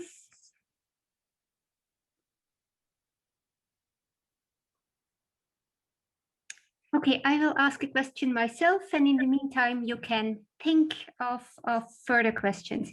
I have a question to Professor Miglitz.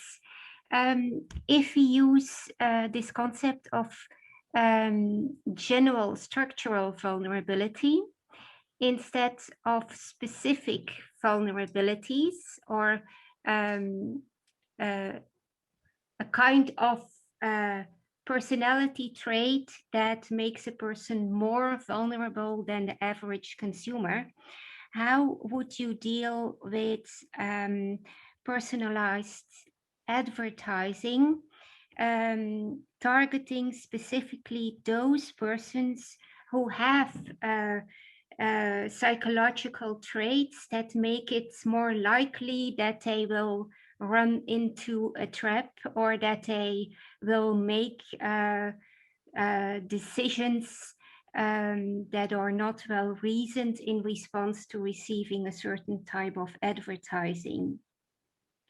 If the average consumer would not run into the trap, but this particular person, given his particular personality traits that can be detected from his online behavior, he is vulnerable for this, and the company knows it.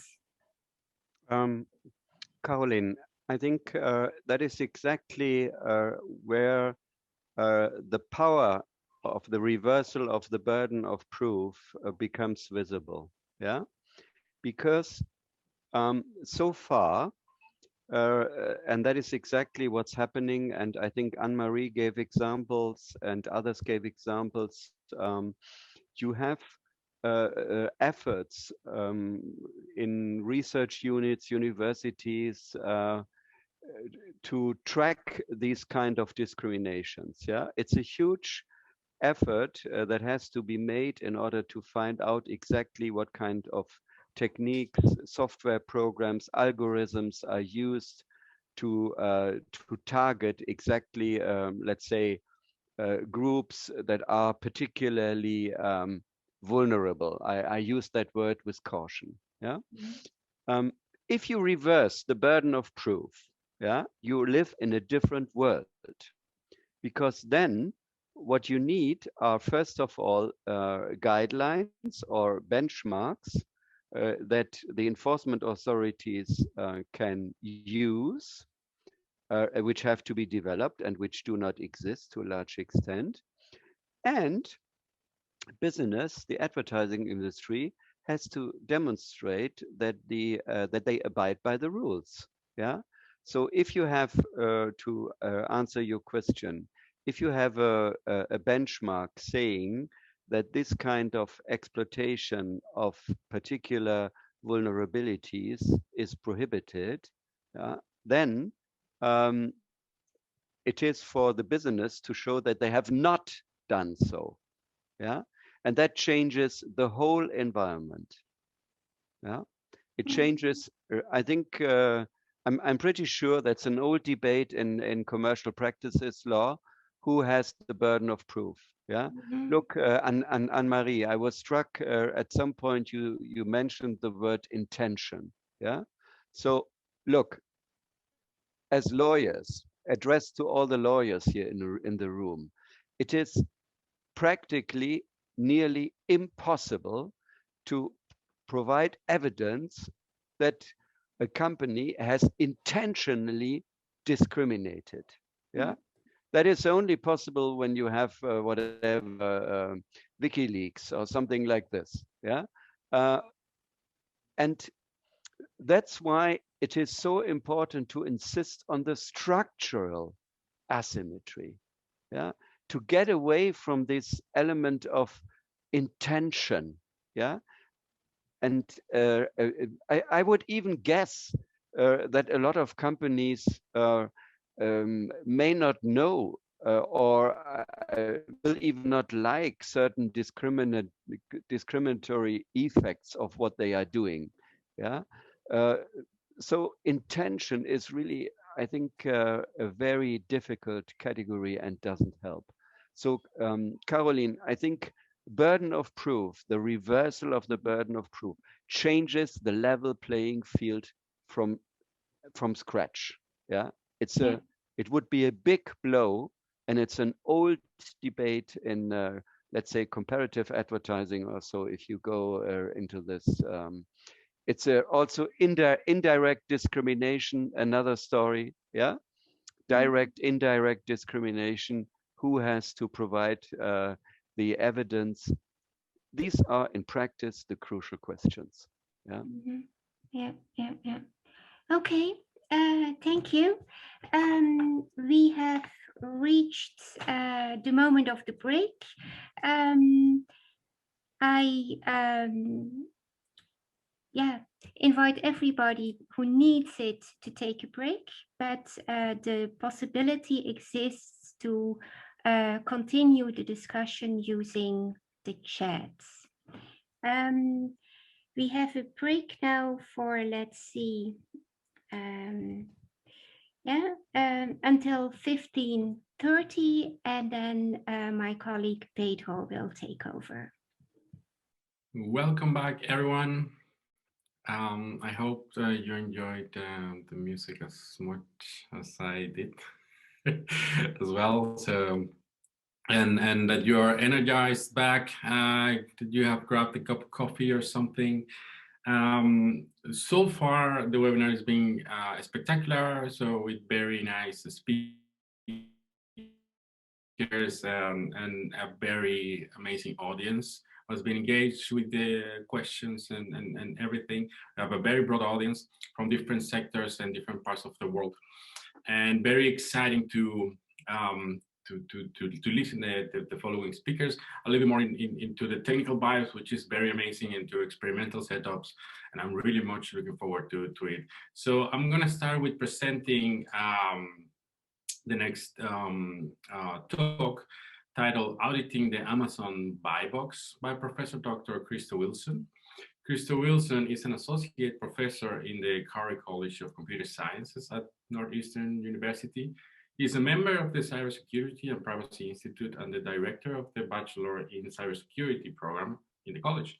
He's also a faculty associate at the Berkman Klein Center for Internet and Society at Harvard University, and an affiliate member of the Center for Law, Innovation, and Creativity at Northeastern University School of Law.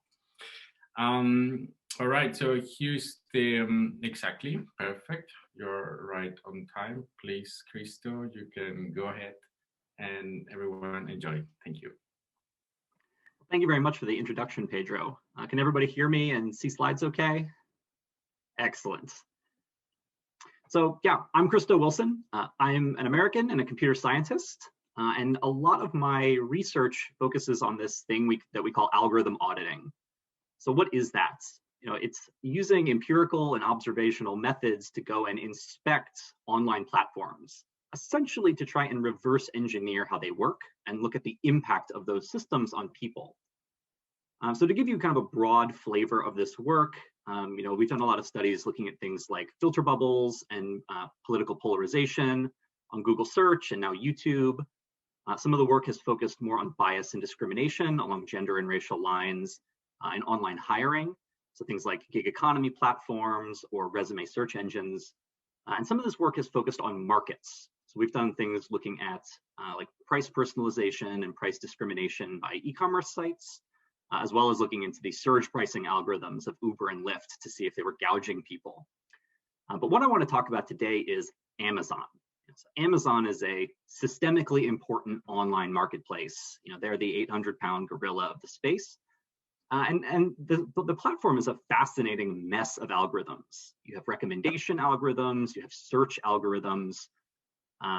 But what our focus was in this study in particular, or at least what we were trying to look at, was actually dynamic pricing by merchants. So Amazon is a true marketplace in the sense that Amazon offers products for sale, but other third-party merchants can also offer products. So you often end up in situations like this where you have a single product, but it's being offered by multiple sellers who are now competing to actually offer this item and make sales. So our original intent was to look at these sellers and see if they were using dynamic pricing. So are they using algorithms to fluctuate their prices over time? What are the behaviors of those algorithms? What is it doing to prices? The issue that we immediately ran into is that there's an enormous confounder here, which is the buy box. So for a given product on Amazon, there's an algorithm that chooses one particular merchant, and that merchant is the one featured in the buy box. So anyone who clicks the add to cart or buy now button on this product is implicitly buying from that favored merchant, the one that's been selected by the buy box algorithm. So this algorithm is super important. It's estimated that 80 to 90% of sales on Amazon go through the buy box. Very few people click that little tiny link in the lower right-hand corner to look at all the offers. And this algorithm is opaque. Amazon has said some very vague things about how it works. All we know is that it is more complex than lowest price. So it's not just whoever offers the lowest price will get the buy box. There's some complex combination of variables that determine, are you going to be featured in the buy box? So this creates a little bit more of an interesting condition for our study, right? Dynamic pricing on Amazon is not just about merchants competing with each other. It's also about competing with the buy box algorithm to be the one who is featured, because that's really the only way to make sales on Amazon. So this was a study we did in 2016, and I can give you sort of a high level of the contributions. We scraped a bunch of data from Amazon. So this really presented one of the first comprehensive pictures of merchant dynamics in general on Amazon. We used statistical tests and machine learning to try and infer how the buy box algorithm works. So what are the variables that it's taking into account, and what is their relative importance? We developed a kind of interesting technique to try and identify merchants that were engaging in dynamic pricing. And then we investigate their properties. So what are their dynamics? What do they do to the marketplace? So I'll very quickly give you an overview of how we collected data and the kind of data we had. I'll give you some key findings from this empirical research, and then I will get on my soapbox and give you some takeaways. So starting with data collection, we did 2 crawls of top selling products on Amazon. One was in September 2014. This was 837 products, and we looked at all of the seller pages, right? So if you click that link in the bottom right, you get all the information about all the merchants who are offering those products.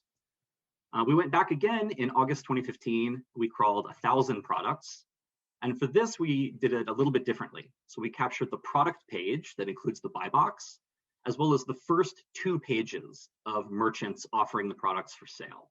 And this was sufficient to cover the interesting merchants, the ones who actually were making sort of legitimate offers. So the crawler visited these products every 25 minutes, or faster actually.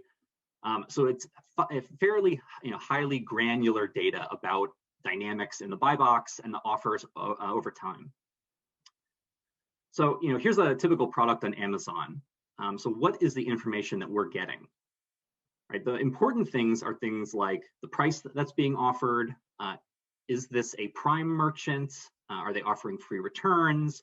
As well as all that feedback. So the star ratings, the number of ratings, etc. And then we have all the information from the buy box, right? So which merchant is being featured? Are they using fulfillment by Amazon? And a bunch of things like that. And then if you click that bottom right link, you get this pullout that tells you about the other merchants that are also offering the product. And we're getting most of this information as well. So all the other merchants that have offers for the product, the prices, are they fulfillment by Amazon? Are they Prime eligible? Their shipping speed, their feedback, pretty much all this information. So we ran this crawl for months, collecting data every 25 minutes about these products. What do we see? So starting with the buy box. So what this chart is showing is the overall dynamics in the buy box that we saw over time. So the x-axis is the number of changes that we saw in the buy box over time. And there's one line for price, right? So the offer price in the buy box was changing. And the blue line is the seller was changing, right? So it switched from one merchant to another. And then we have a CDF. So the important takeaway here is that for over 50% of the products that we were reviewing, they were highly dynamic. So over this period of weeks, there was a number of changes in the buy box, either in terms of the price or the merchant. So you see significant dynamics over time, right? It's not a static market. Things are changing constantly. So what about the buy box itself? Can we try and infer how it's choosing particular merchants to feature? So we took two different approaches. One is that we tried to train a decision tree machine learning model to predict which merchant at any given time would occupy the buy box. That's the DT weight column that you're seeing in this table. Then we also ran logistic regression. So again, we put in the various features that we could observe in the market, and then looking at what the model said about what was highly correlated with actually being featured in the buy box. So what mattered? The two most important features in both of the models. The top one was price, right? So if you offer the lowest price, you're likely to be chosen as the occupant of the buy box. This was highly statistically significant, and it's also not surprising. Amazon is all about low prices for customers. If you manage to offer the lowest price, you're likely to secure the buy box. The second most important feature, also highly statistically significant, was positive feedback, right? So if you are getting a lot of positive customer feedback, that's a signal that you're offering a product that is high quality, perhaps you have good customer service, and that's something that Amazon apparently likes to take into account.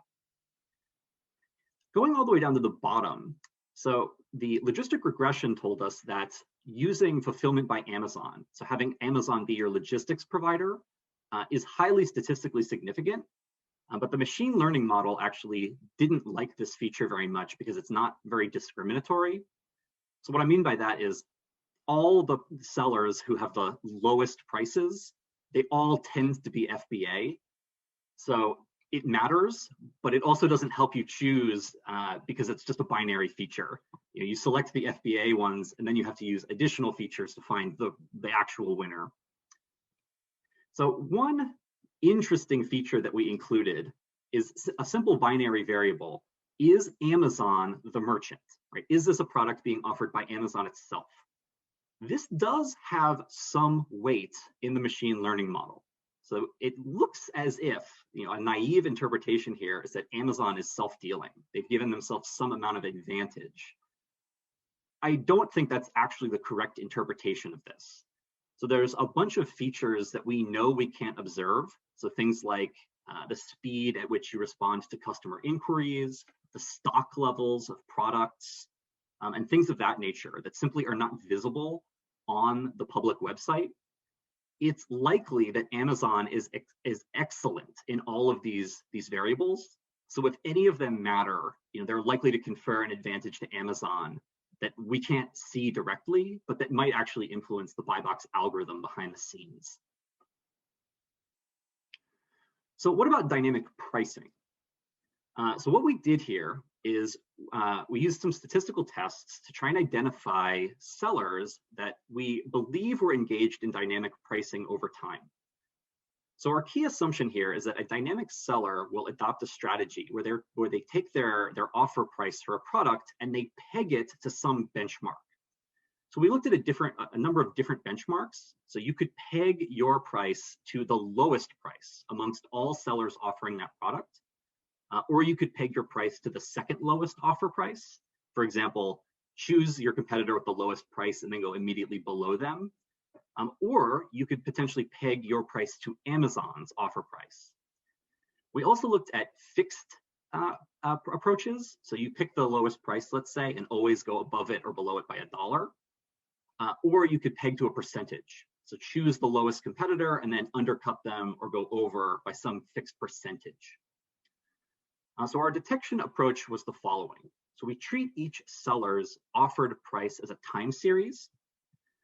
We then compute a number of target price series. So this would be like the overall lowest offer price over time or Amazon's offer price over time. We then look at Spearman's rank correlation coefficient between those time series. And then we say, if rho is greater than 0.7 and the p-value of the test is less than or equal to 0.5, we say this is highly indicative of dynamic pricing. This particular seller is highly correlated with the target time series over time with high statistical significance.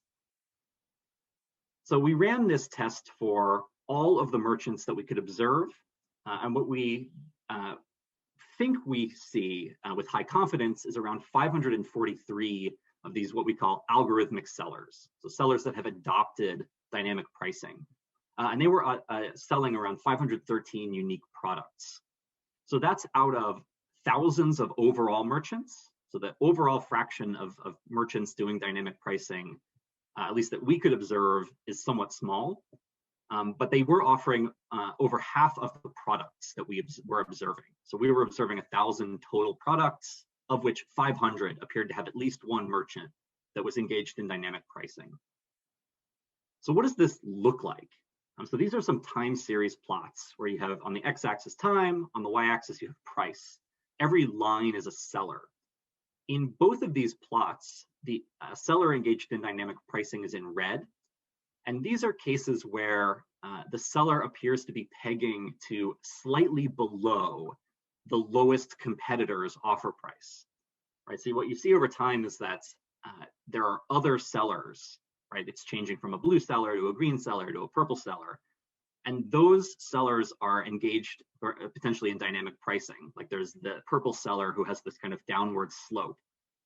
The red seller is pegged to them, but always slightly lower. Here's other cases, again, where the dynamic seller, the seller engaged in dynamic the pricing is in red, but here the peg is slightly below, slightly above the lowest offer price. So you see that again, the competing sellers are changing over time, and the red seller is always slightly above the kind of low consensus. So we spent a lot of time just examining the behavior of the dynamic algorithmic sellers, and I can give you some key facts about their behavior. So one thing we noticed that they actually sell fewer products, or they offer fewer products than non-algorithmic sellers. So the kind of selection of wares that they make available is smaller, but their listings for those products tend to be available for much longer periods of time, suggesting that they either have a larger stock of those items or they're more committed to selling those products in general. The algorithmic sellers tend to have slightly more positive feedback overall than the non-algorithmic sellers, suggesting that they have better customer service, or they ship things faster, or their versions of those products are higher quality. But more importantly, they tend to have a lot more feedback overall, often by an order of magnitude. And what that suggests is that the sellers engaged in dynamic pricing sell a lot more stuff, right? They tend to occupy the buy box So they're capturing more sales overall, which gives them more opportunity to then collect customer feedback. Like I already mentioned, the algorithmic sellers tend to be the ones who occupy the buy box. So they have some kind of strategy where they are conferred advantage. So here's some more fun facts. So the graph on the left is looking at the change in price for the dynamic sellers versus kind of the peg. So the blue line is compared to the lowest offer price, and then the red line is compared to Amazon's offer price for these products. So the interesting thing to note here is that the bulk of the changes are actually to the right of 0, meaning that they're actually increasing the price relative to the baseline. So if Amazon's offering the product for $10, the dynamic sellers are offering it at $11 or some amount above the baseline. Some of this can be explained by Amazon's fee structure. So Amazon assesses a bunch of fees for third-party merchants. So there's an incentive for them to say, peg to Amazon's price, but then add a fixed percentage, like 15%, to cover the fees. But the other thing that this suggests is that the sellers engaged in dynamic pricing can actually offer products that are more expensive, but still capture the buy box. So the chart on the right is looking at something different. So this is just comparing the overall dynamics in the buy box. So how many changes are there, either in terms of the price on offer or the merchant? And the blue lines are looking at products where there was no seller that was using dynamic pricing. And the red lines are looking at cases where there was at least one merchant that was using dynamic pricing. And what you see is kind of a clear distinction between the blue cases and the red cases. So when there is a seller engaged in dynamic pricing, there is a lot more dynamics in the buy box. Either the prices are changing a lot more frequently, or the merchant that's been selected is changing more frequently.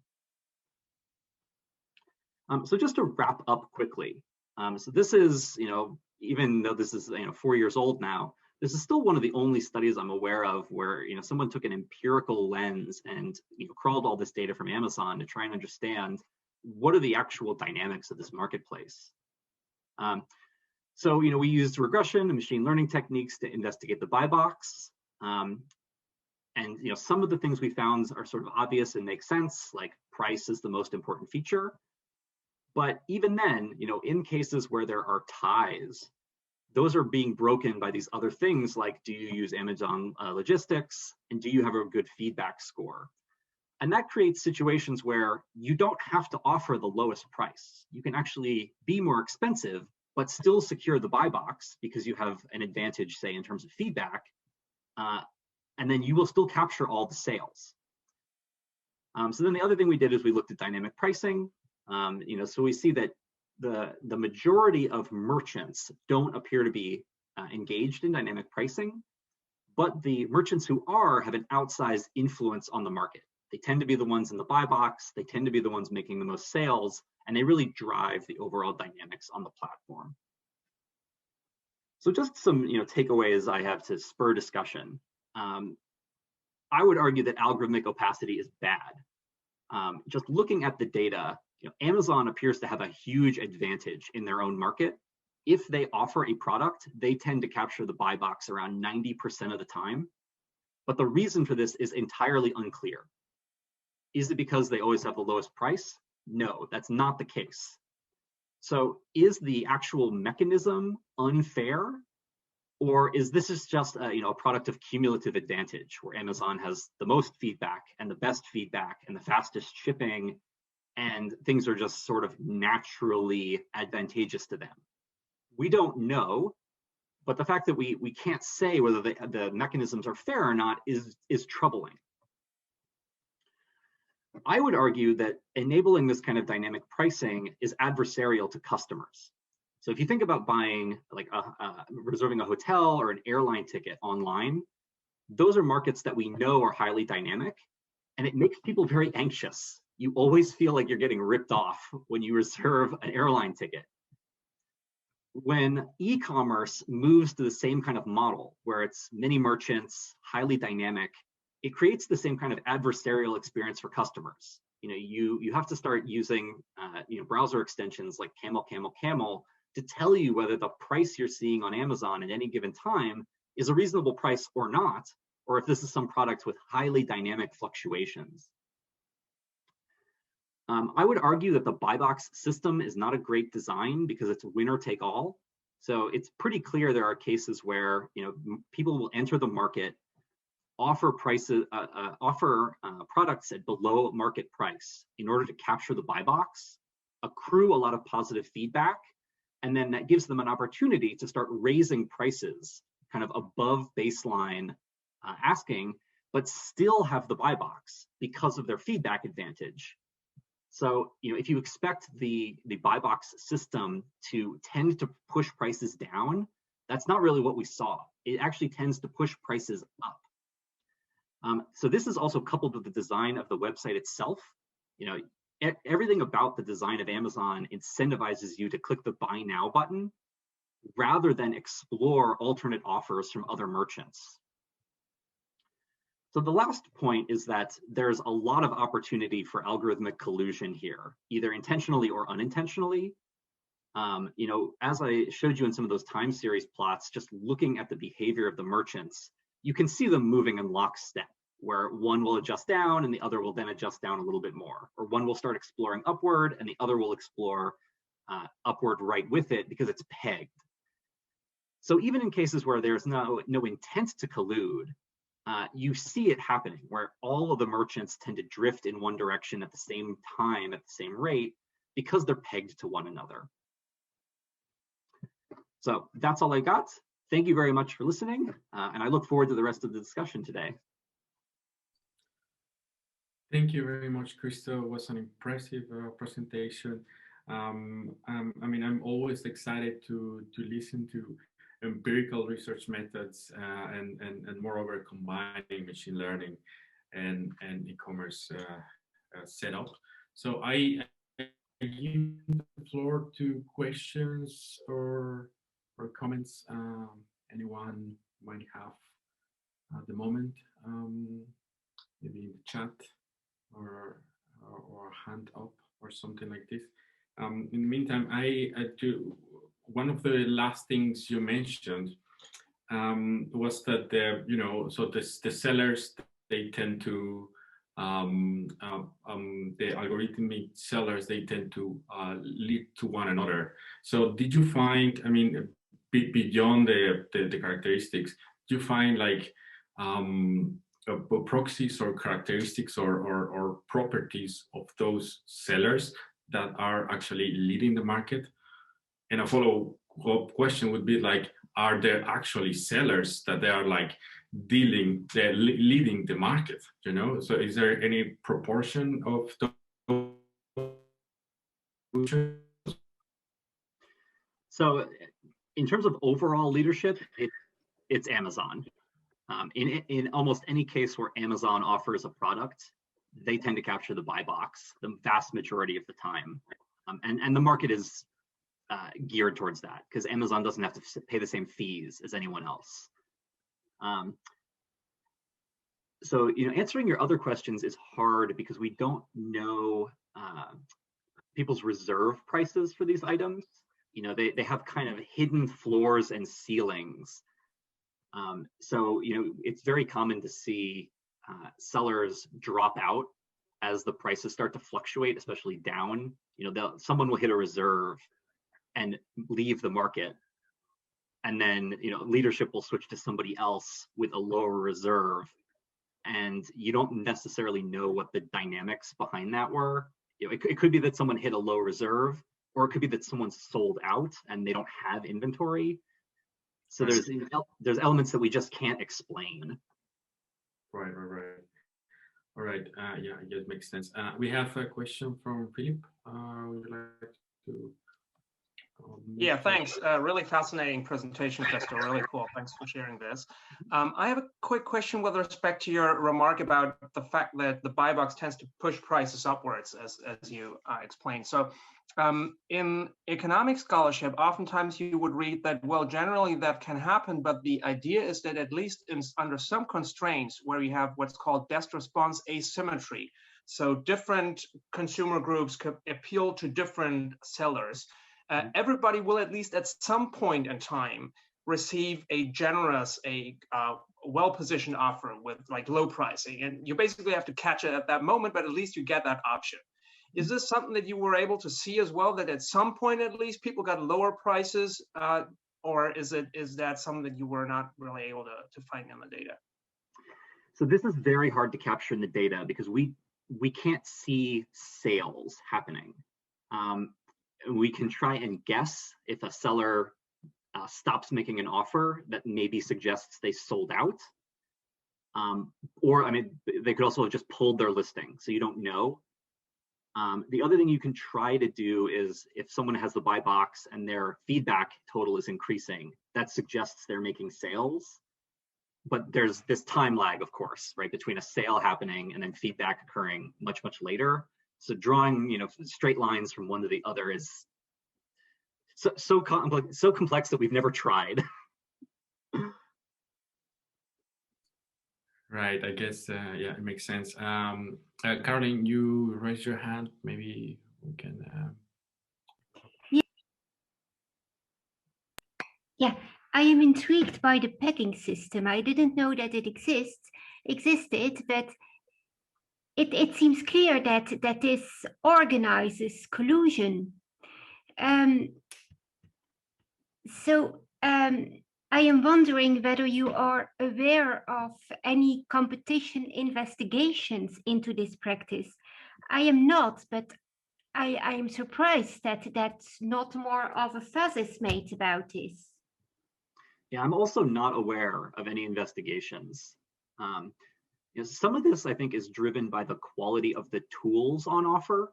So there are merchant services companies like Celery, Seller Engine. They offer tools to merchants to help manage their Amazon inventory, and they allow you to engage in dynamic pricing. And because it's meant for a merchant and not a computer scientist, they have kind of this menu you can choose from of pricing strategies. Mm-hmm. And many of those are very simple. It's the kind of pegging approach. Or you can say, I want to match the average price or the median price, mm-hmm. these very kind of naive strategies, which is kind of why we focused on those strategies in particular, because we figured that we would see them. Now, there are some of these platforms that claim to offer more sophisticated pricing strategies, that you go to their homepage and it's all about AI and machine learning, mm-hmm. and highly, highly advanced dynamic pricing.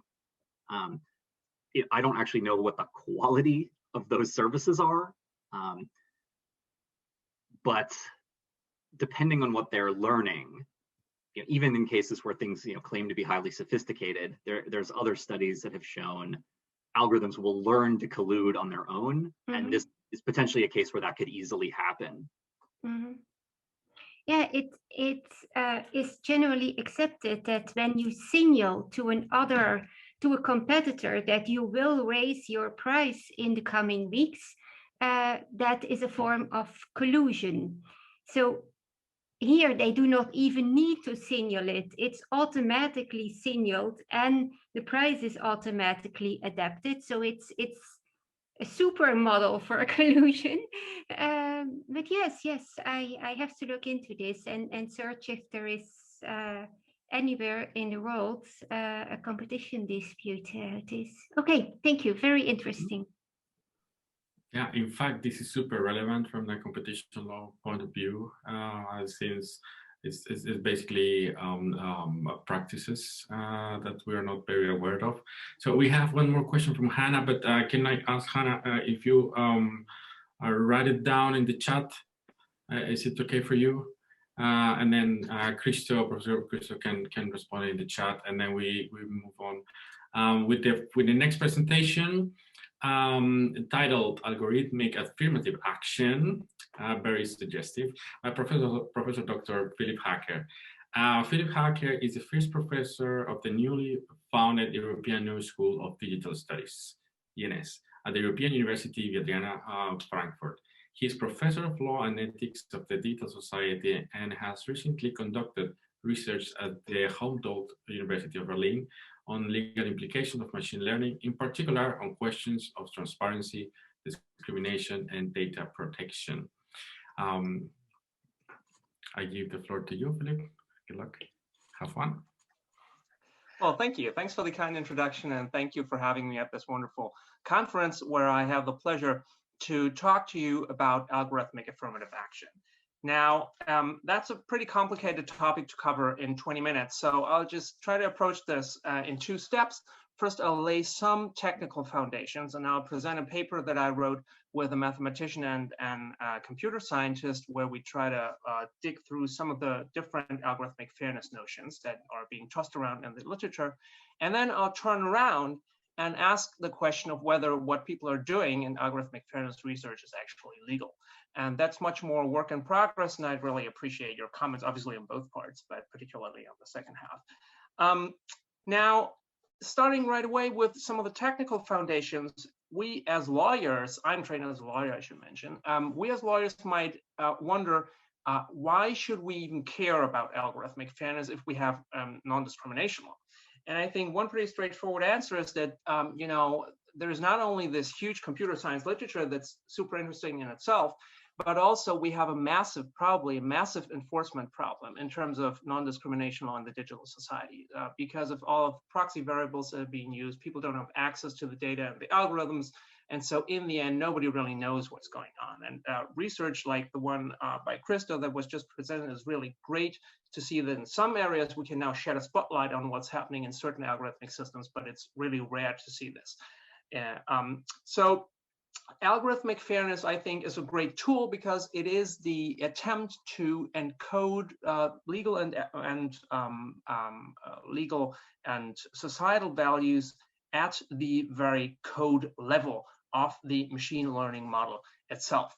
And so when we talk about this, we need to ask ourselves the question, first of all, of course, what is meant by fairness in this context at all? And so there are many definitions of fairness in computer science, but they fall into 2 main groups, I believe. And so the first group is individual fairness. And that is obtained when 2 persons that have very similar attributes, except for the protected attribute, are mapped via the algorithmic process onto very similar output scores, for example. That's a notion that harks back to Aristotle, to the Aristotelian notion of treating likes alike. And intriguingly, it has also a legal application because the definition of the CJU in defining equality before the law precisely takes up this treating equal cases alike and treating differently situated things differently. Now, that is one take on fairness in computer science.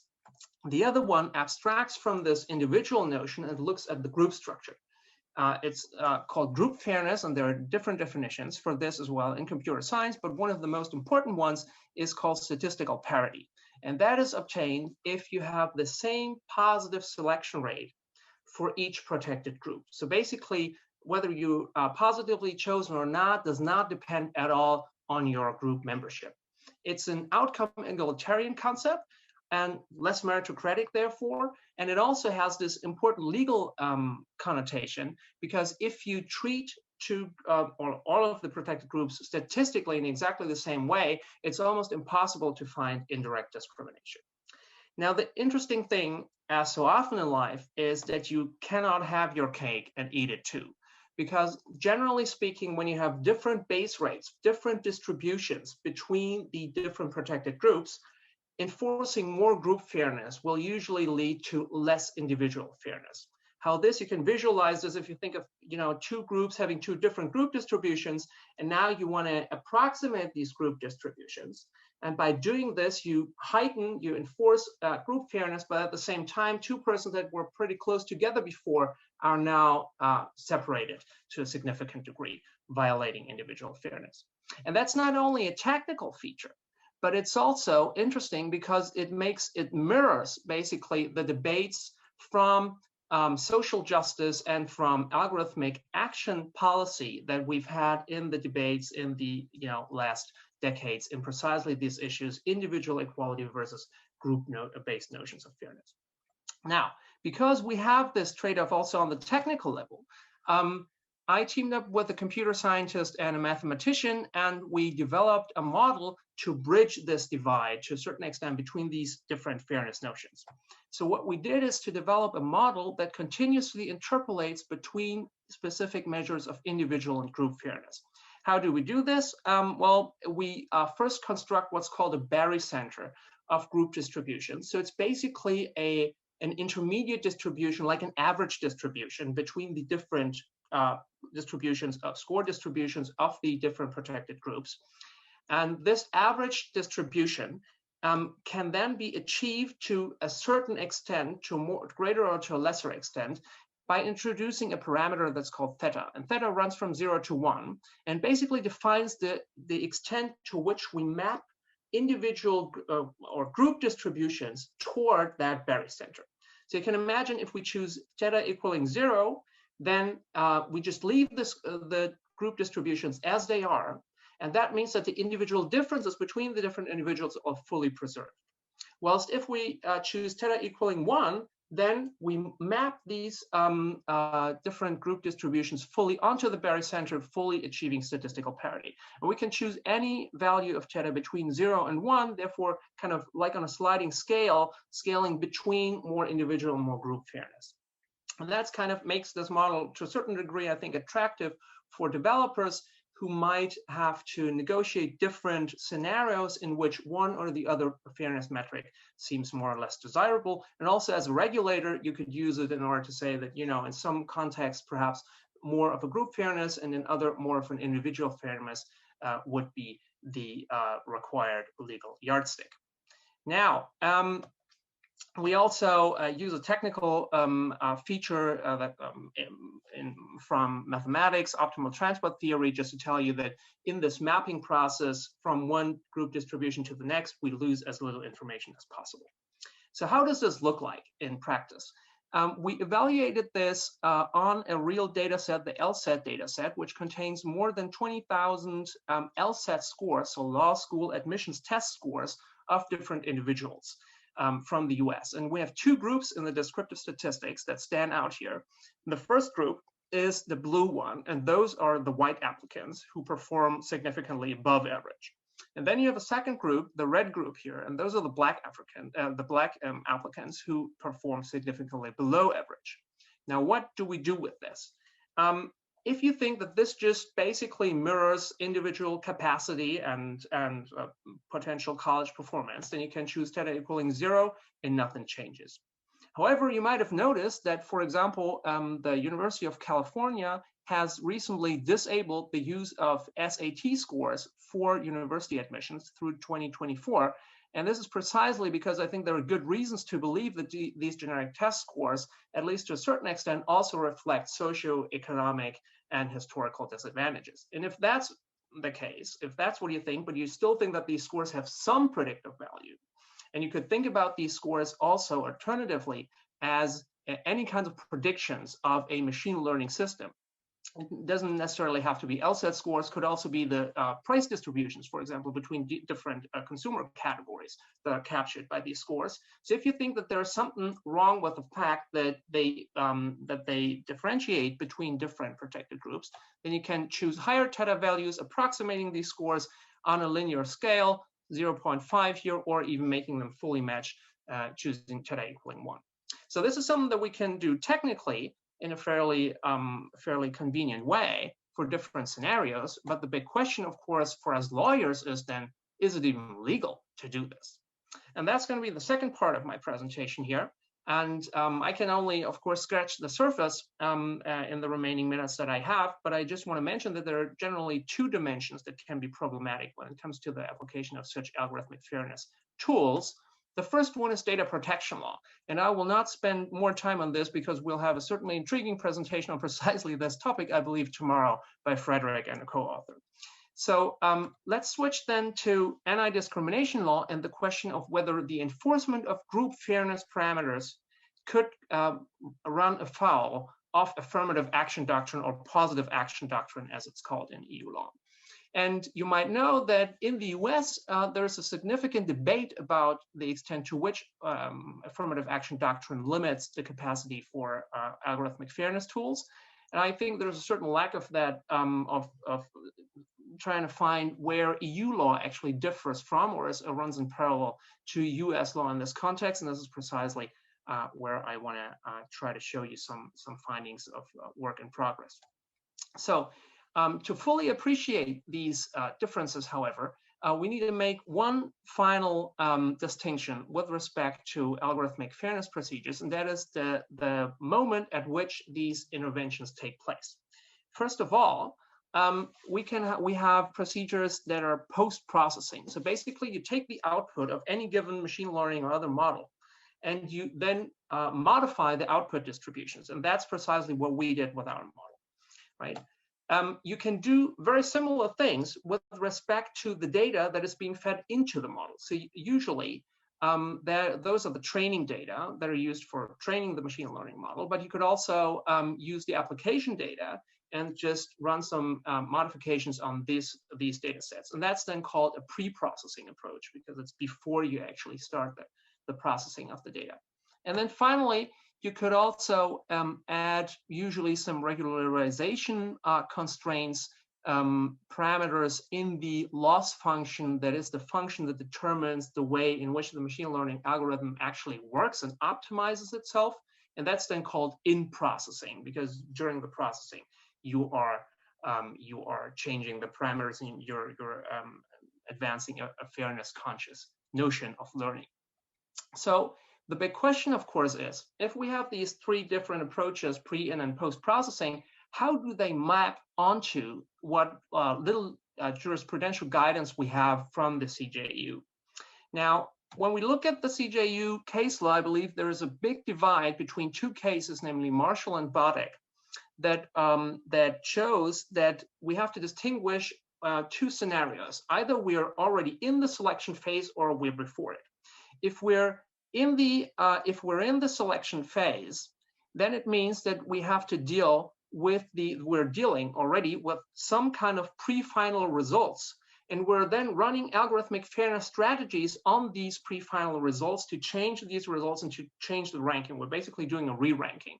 And the CJU here says that the criteria are actually very restrictive if that's what you want to do. You cannot implement any absolute and unconditional priority of one protected group over another. Rather, you need an objective assessment, really based on all the available information of the specific case. And that in turn means, in an algorithmic sense, I believe, that you basically clearly need a human in the loop. You cannot have automatic re-ranking of these specific participants. And we'll get to the difficulties in implementing this in just a second. However, if we are before the selection phase, so that case Bodek, for example, concerned the invitation to a job interview. So not the selection decision itself, but the decision about whom to invite. Then the court somehow says that this concerns more equality of opportunity and is much more open to positive action measures. In fact, says that even strict quota can be applied in this context. Now, if we have this differentiation, how does this map onto the distinctions between the different types of fairness interventions that we've seen? Well, at first blush, you could say that, well, during the selection phase, that sounds a lot like post-processing to me, because in post-processing, you already have a first score, and then you re-rank, you basically modify the score. Whilst before the selection phase, that sounds like pre and in processing, because those are approaches that apply before you even attach a first rank to any particular candidate, usually at least. Now, interestingly enough, this is an outcome, or this would be a result that is very much in parallel to what scholars in US law have found is very likely the interpretation of one of the leading cases there, particularly the case Ritchie versus De Stefano, if you happen to know about this. So that would mean that we have kind of a strong parallel between the EU and the US legal system in this context. Now, I want to challenge this view that post-processing is necessarily more problematic than pre and in processing in the next couple of slides in the remaining minutes, at least for EU law. How do I want to go about this? So I think that the legality of algorithmic fairness hinges on a set of questions that we can ask in sequential order.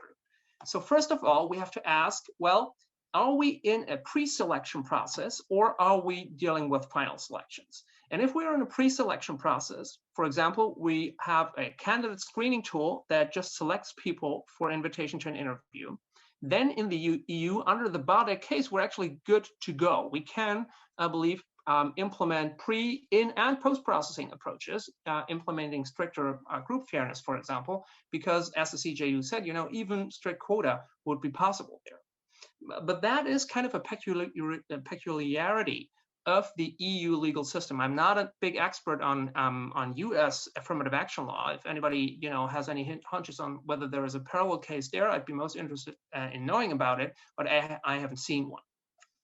Now, when we are in the final selection decision space, then we have to ask another question, namely, do we merely correct illegal discrimination or not? And why is that important?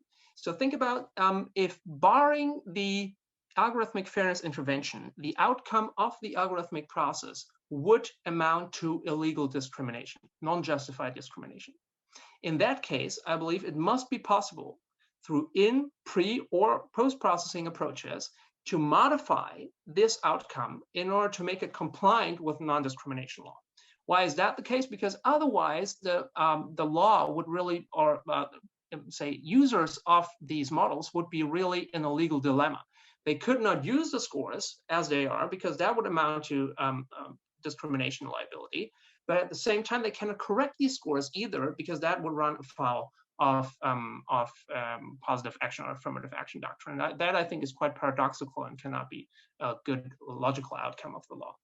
So, and that in fact mirrors what is found also in the US case law, particularly in the Ritchie versus the Stefano case. So here we have that constraint basically in parallel, both in the US and in the EU, and rather not the constraint, but rather that kind of green light, as it were. Now, if we are not in the world of correcting illegal discrimination, but rather we want to reverse underrepresentation. So we have a result where we have perhaps like certain group differences, but those would be justified, you know, but we say that we still want to enhance, say, diversity in the workforce or in the student body. Then can we do this with, you know, algorithmic fairness measures? Well, this will depend most likely, I believe, on whether we redesign the model in the abstract or if we modify the application data as such. Why is there such a difference? And that holds, again, both for US and EU law, I believe. If we only redesign the model in the abstract, and that would be basically, in this case now, pre-processing or in-processing approaches, this to make the model fairer in a group fairness sense, basically. In that case, we don't really have any legitimate expectations of any particular users, of any particular candidates for a specific system being used. Also, we don't really have a benchmark to say that anybody is being, you know, downgraded in a specific sense. So we don't have any individual damage that is concrete enough to trigger in a large enough concern with individual equality protection. Because we're just redesigning the model in the abstract, and would be actually quite arbitrary to say that only because we started out with some model, now we cannot change it anymore, because often the first choice of the model before you tinker with it and start improving on it is actually quite random.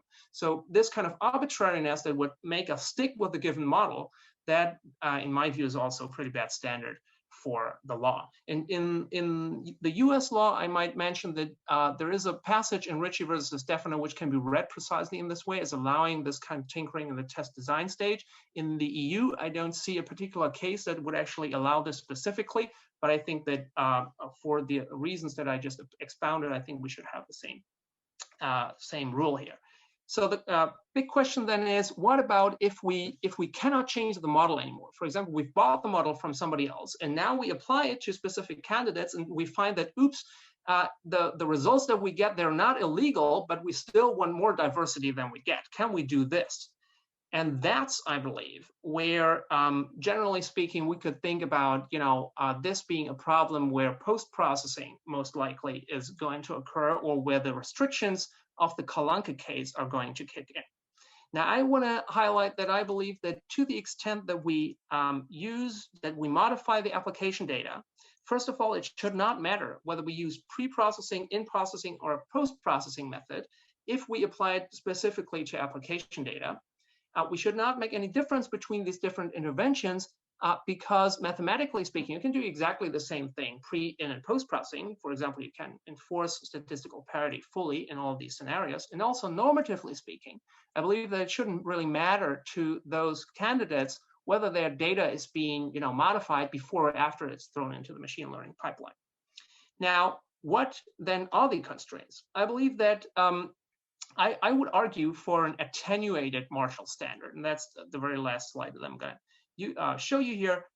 What does this imply? I think that we should allow a limited algorithmic fairness re-ranking in these cases if we find that there is a proven imbalance between or a proven imbalance under representation of a certain protected group, because that's basically what affirmative action doctrine in the end is about. So if we can find this empirically, then we should be able to do some limited re-ranking if the candidates are sort of similarly situated, if they are not too far apart in terms of the raw scores. However, think about this Marshall case that said that we need human scrutiny, and there I believe that we have to say that Marshall was decided in a non-algorithmic world. It was decided in 1997 and really dealt with only the re-ranking of two individual candidates. If we have data sets with 20,000 candidates or more, and we have re-rankings all over the place, that would be prohibitively costly to have human scrutiny in each and every case. So I believe that it's a better interpretation of the law to say that we need human scrutiny in cases of specific legal interest. And what does that mean? It means, for example, I believe that if we downgrade a person because of individual hardship, because we have a war veteran, the chronically ill person, the single parent, then we have to apply this specific scrutiny. And that could be instances that could be flagged through a parsing algorithm, for example, where then this could be flagged and sent for a human review. Or a second instance of specific legal interest might be if people had relied on a specific procedure being used. And this is precisely, by the way, the criterion that the US Supreme Court used in Ritchie versus DeStefano to say that in that case, because people had prepared for a very specific exam, there was no option for an algorithmic, it was not algorithmic, for an affirmative action intervention. So long story short, I believe that we have a couple of green lights here. If we think about modifying application data in practice, we might have to attenuate the Marshall standard from the EU, from the CJU case law. Basically, otherwise, the systems of EU and US law run sort of in parallel, with the exception of EU law being a little more lenient, particularly when it comes to these pre-selection methods. And with this, let me just conclude by saying that, again, I think we do have an enforcement bottleneck in AI discrimination. And that's why it's so interesting to look at the abundance of fairness metrics in computer science. Our model that I presented tried to interpolate between some of these different fairness notions. But interestingly enough, this divide between individual and group fairness resurfaces in the debate about the appropriate scales of affirmative action law. We've seen that we have several green lights, and we could, the most challenging point is basically the modification of application data. And generally speaking, I think we should allow automated fairness interventions to reduce illegal discrimination, and we should incentivize meaningful human-machine teaming to mitigate underrepresentation. So many thanks for bearing with me for this tour de force of a really complex and complicated area. Thanks for your attention. I'm really looking forward to your comments and the discussion. Thank you very much, Philip. This was really important and relevant for us. So I'm going to move on to the next speaker, and then afterwards we're going to have a discussion. I already have myself a couple of questions because all these type of things sounds like active learning to me, and it's amazing. So next speaker is Professor Dr. Ioana Goga, and the presentation is titled Safeguarding Online Political Advertising. Ioana Goga is an associate professor at the CNRS, the French National Center for Scientific Research, and the slide team at the Laboratoire d'Informatique de Grenoble. And since October 2017, prior to this, she was a postdoc at the Max Planck Institute for Software System, working with Krishna Gumadi. So please, Joanna, I give you the floor to you. Thank you very much for being here. Thank you, Pedro. So in this presentation, I will take you a bit away from understanding advertising in the context of commercial products and consumers, and show you what are some of the problems when we use advertising as a means to disseminate information, especially political information. So I'm assuming that everyone has seen ads, but maybe not everyone knows how, what are the inner workings of how advertising works. So the most important things to know about on how advertising works is that anyone with a credit card can be an advertiser. So if you already have a Facebook account, in a matter of 3 or 4 clicks, you can already send an ad to whoever you want. The second important thing is to know that Facebook has over 250,000 attributes available to micro-target users. So for example, if you want, you can go ahead now and target users that are interested in anti-abortion movements or cancer awareness. You can select these kind of attributes to micro-target users. And the third thing is that Facebook and YouTube have over 2 billion users. And I'm not just saying this that, oh, they are big networks, but what I want you to realize is that an advertiser, meaning everyone with a credit card, can actually speak to any of these 2 billion users directly. Okay, so the other important thing is that we are seeing a shift from using ad technology to promote products to potential interested people to actually target well-chosen information to specific groups of people that are more likely to accept it. And for example, if you want, you could go ahead and try to send an ad about vaccine side effects to people that might be susceptible to get vaccinated. So now this ability to target information can bring new dangers for our democracies. And we already seen several misuses of ad tech during the elections. So probably the most known one was the Cambridge Analytica scandal. So Cambridge Analytica, for the ones that do not know, was a political consultancy company that was hired by Trump and the Leave EU group in UK. And what they are known for is that they targeted political ads based on the personality of the people. And you can see in this image a few examples of political ads they send in the US. Besides this, we also saw foreign interference through political ads on Facebook. And we have the example of the Russian Internet Research Agency that sent several ads before the 2016 US election. And you can see here a few examples of their ads, like one with Bernie Sanders, one for No Invaders Allowed. So what they are known for these ads is that they were on polarizing topics, and they were targeted at precise groups of people such as African Americans or Latinos. Now, these two attacks made a lot of people realize that we can weaponize ad technology to engineer polarization, to promote voter disengagement, and even to manipulate voters in choosing one candidate over the other. Of course, in response, ad platforms and governments have started to adopt some countermeasures. So for instance, Facebook implemented an ad library that contains all the political ads that are running on the platform that can be publicly accessed.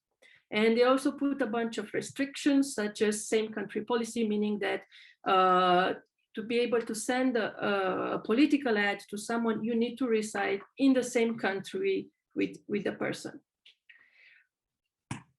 On the government side, they are also working on legislation to regulate advertising and political advertising more specifically, such as the Digital Services Act and the European Democracy Action Plan. Probably you know more about these two pieces of law than I do. But one thing that is important is that in a recent interview from Vera Jourova, which is a vice president at European Commission, they were saying that they are thinking to severely limit micro-targeting capabilities used when you send political ads. Yeah, so this is all very good and positive developments, but it seems that everyone makes the underlying assumption that we know which ads are political and which ads are not political, and nobody so far tested this assumption. So the way we started to address this problem is that first by taking an audit perspective and see if the Facebook ad library is missing political ad. And for this study, we focused on the Brazilian 2018 presidential election as a use case. So what is the ad library? It's simply a central repository of political ads running on Facebook. And this is the place where journalists, civil societies and researchers can go and scrutinize sponsored political speech. Now, the problem is that advertisers need to declare on a voluntary basis if they are sending ads with political content or not. And whenever you are placing an ad, there is this button that you have to click if your ad is political. The problem is that there is no information on whether and how Facebook enforces this policy. Yeah, so we have no idea how many political ads are missed from this ad library. Are we seeing just the tip of the iceberg, or do we have a more complete view of sponsored political speech? And to answer this question, we need to do external audits. But when doing this kind of empirical research, the big challenge is access to data, because we actually don't know what ads Facebook users are receiving. So we don't know whether they receive more ads, more political ads than what appears in the ad library. So our solution was to build an independent auditing system that enables the participation of the society by donating data about the ads they receive on their Facebook timeline. And what we did is that our tool is called Ad Analyst, and what we did is that we created this tool that it's able to collect at the browser level all the ads that people are seeing when they browse their timeline. Now, in this kind of project, the other important component is actually the users, because if we cannot convince users to install our tool, we actually don't get the data necessary to do these audit studies. So to get users, to convince users, we wrote and published a few opinion articles on the media where we're describing threats related to political advertising, and my co-author also did a presentation in the Brazilian Senate and they included our tool in a list of tools to protect election. And as a result, we were able to convince more than 2,000 Brazilian users to install our tool. So now, thanks to this technical and PR work, we are able to see what ads people see on Facebook. And the resulting data set provides us with a sample of ads, both political and non-political, received by Brazilian users during the pre-electoral and electoral period. Okay, this is like 240,000 ads. In addition to this, we also collect all the official ads in the Facebook ad library, which is about 100,000 ads. So now that we have the data, the traditional way to detect political ads is that you take a bunch of political ads, the positive examples, a bunch of non-political ads, the negative examples, and you feed everything into a supervised machine learning algorithm to obtain a model that can reconnect political from non-political ads. And the key to the whole process is to get good and representative examples of these two types of classes. So to get the training example, what we did is that for political ads, we use data from compliant advertisers that are already labeling their ads as political. So meaning that we took 10,000 ads from the Facebook ad library in Brazil during the presidential election. And for non-political ads, we asked 3 PhD students to review 10,000 ads that were collected by our tool. And as a result, we have 9,700 non-political ads. So using this data, I'm not going into the details, but we trained several models. And here you can see the accuracy of the classifier. One point to interpret is that we are saying here, like, we have the convolutional neural network and the naive Bayes models that achieve true positive rates of more than 80% for a 1% false positive rate. So what this means is that we can detect 80% of the political ads while only mislabeling 1% of the non-political ads as political ads, which is not bad in this context. So this leads us to our main question, which is whether the Facebook ad library is missing political ads. So to answer this, what we did is that we took all unique ads received by ad analyst users during the electoral period, like 38,000 ads, and we apply our CNN model with the threshold corresponding to a 1% false positive rate. And this model classified as political 835 ads. So what these results are showing is that 2% of the ads people saw on Facebook were political, but were not declared as political by the advertisers themselves, and they were not appearing in the Facebook ad library. And just to compare to this number, there are about 2 to 4% political ads in people's timeline that are official political ads, meaning that they are declared. So we kind of see an equivalent number of undeclared political ads with declared political ads. Yeah.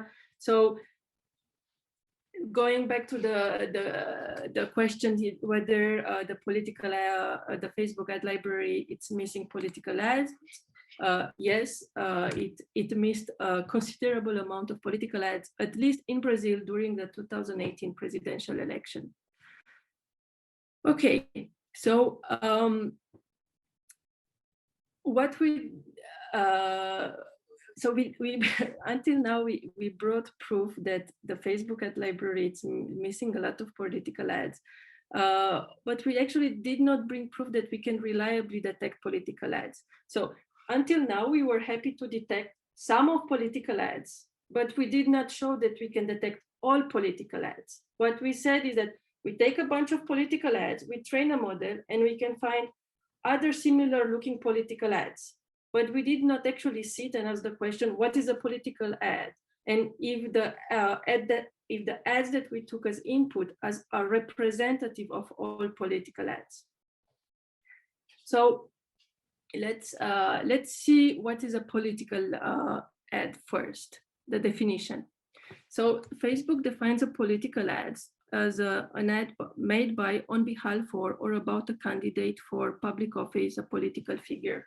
So broadly speaking, are ads from or about political actors. Then we have another paragraph which says that they are ads about any election, referendum, or ballot initiative. So broadly speaking, they are ads about elections. And finally, we have ads about social issues in any place where the ad is being placed, where you can see here the list of social issues considered by Facebook, which is civil and social rights, crime, economy, education, environmental politics. So we have this third category of issue ads. Okay, so what we observed, so this is the definition put forward by Facebook, but if you go to other platforms, they have different definitions. And the biggest distinction that you can see is that Facebook and Twitter are considering these issue ads as political, while Twitter and Google do not consider issue ads as political. Now we could debate whether one definition is better than the other, but one point for the in favor of the definition of Facebook is that the EU Code of Practice on Disinformation also mentions ads about politicians and issue ads as being sensitive content. Okay, so now having this definition of political ads in mind, so ads that are from or about political actors, ads about elections, and ads about issue ads, let's see whether we can actually label some ads as whether they are political or not. So I will read out loud the text of some ads that we found in our data sets. So first ad is, Christians around the world are suffering for their faith, and there is a critical need for Bibles to help them stay strong. Help us meet our goal to reach 10,000 persecuted Christians with God's word and training to discipline more believers. So this, what do you think? Should be this treated as a political ad or a non-political ad? It sounds religious. So not really political, but religious can also intertwine with political. So I'm at a stalemate. Yes. Would you label it differently if it comes from a priest or from an advocacy group? Wait, can you repeat yourself? I think one of my AirPods. And would you, sorry, I was saying, would you label it differently if it comes from a priest, a simple priest at the countryside, or a known advocacy group? It would definitely have a bearing on it. If it came from an advocacy group or like a priest in a small village somewhere, it would definitely be different. I'm generally distrusting of, well, I guess, religious leaders and politicians. So let me give you a new example. Kind of have my answer. Let me give you another example. So my purpose is to confuse you. So that's good if there is debate around this. You're doing a great job. Another ad is, I will read it again. Help us force companies to stop the destruction of rainforest caused by the production of palm oil. Greenpeace will see to it that companies keep their promise to use only palm oil that doesn't come at the cost of clearing forests. So again, this is an ad by Greenpeace. What do you think? Is this political or non-political? Is the destruction of rainforest a political issue in the US? Not in the US so much, but yes, it is a political issue, especially in Brazil and with the rainforest. And yes, so these are ads sent to US citizens. Okay, and then just have one last example. So like, if socialism is really so great, why don't socialist professors teach for free? So I have no idea what to say about this one. So what I wanted to see with these three examples is that even if you have a definition, it's sometimes hard to apply it in practice. And which issues should be treated as political and which issues should not be treated as political and in what countries, it's also complicated. And it might vary with time because COVID was not a political issue 1 year ago, but now it's a very political issue.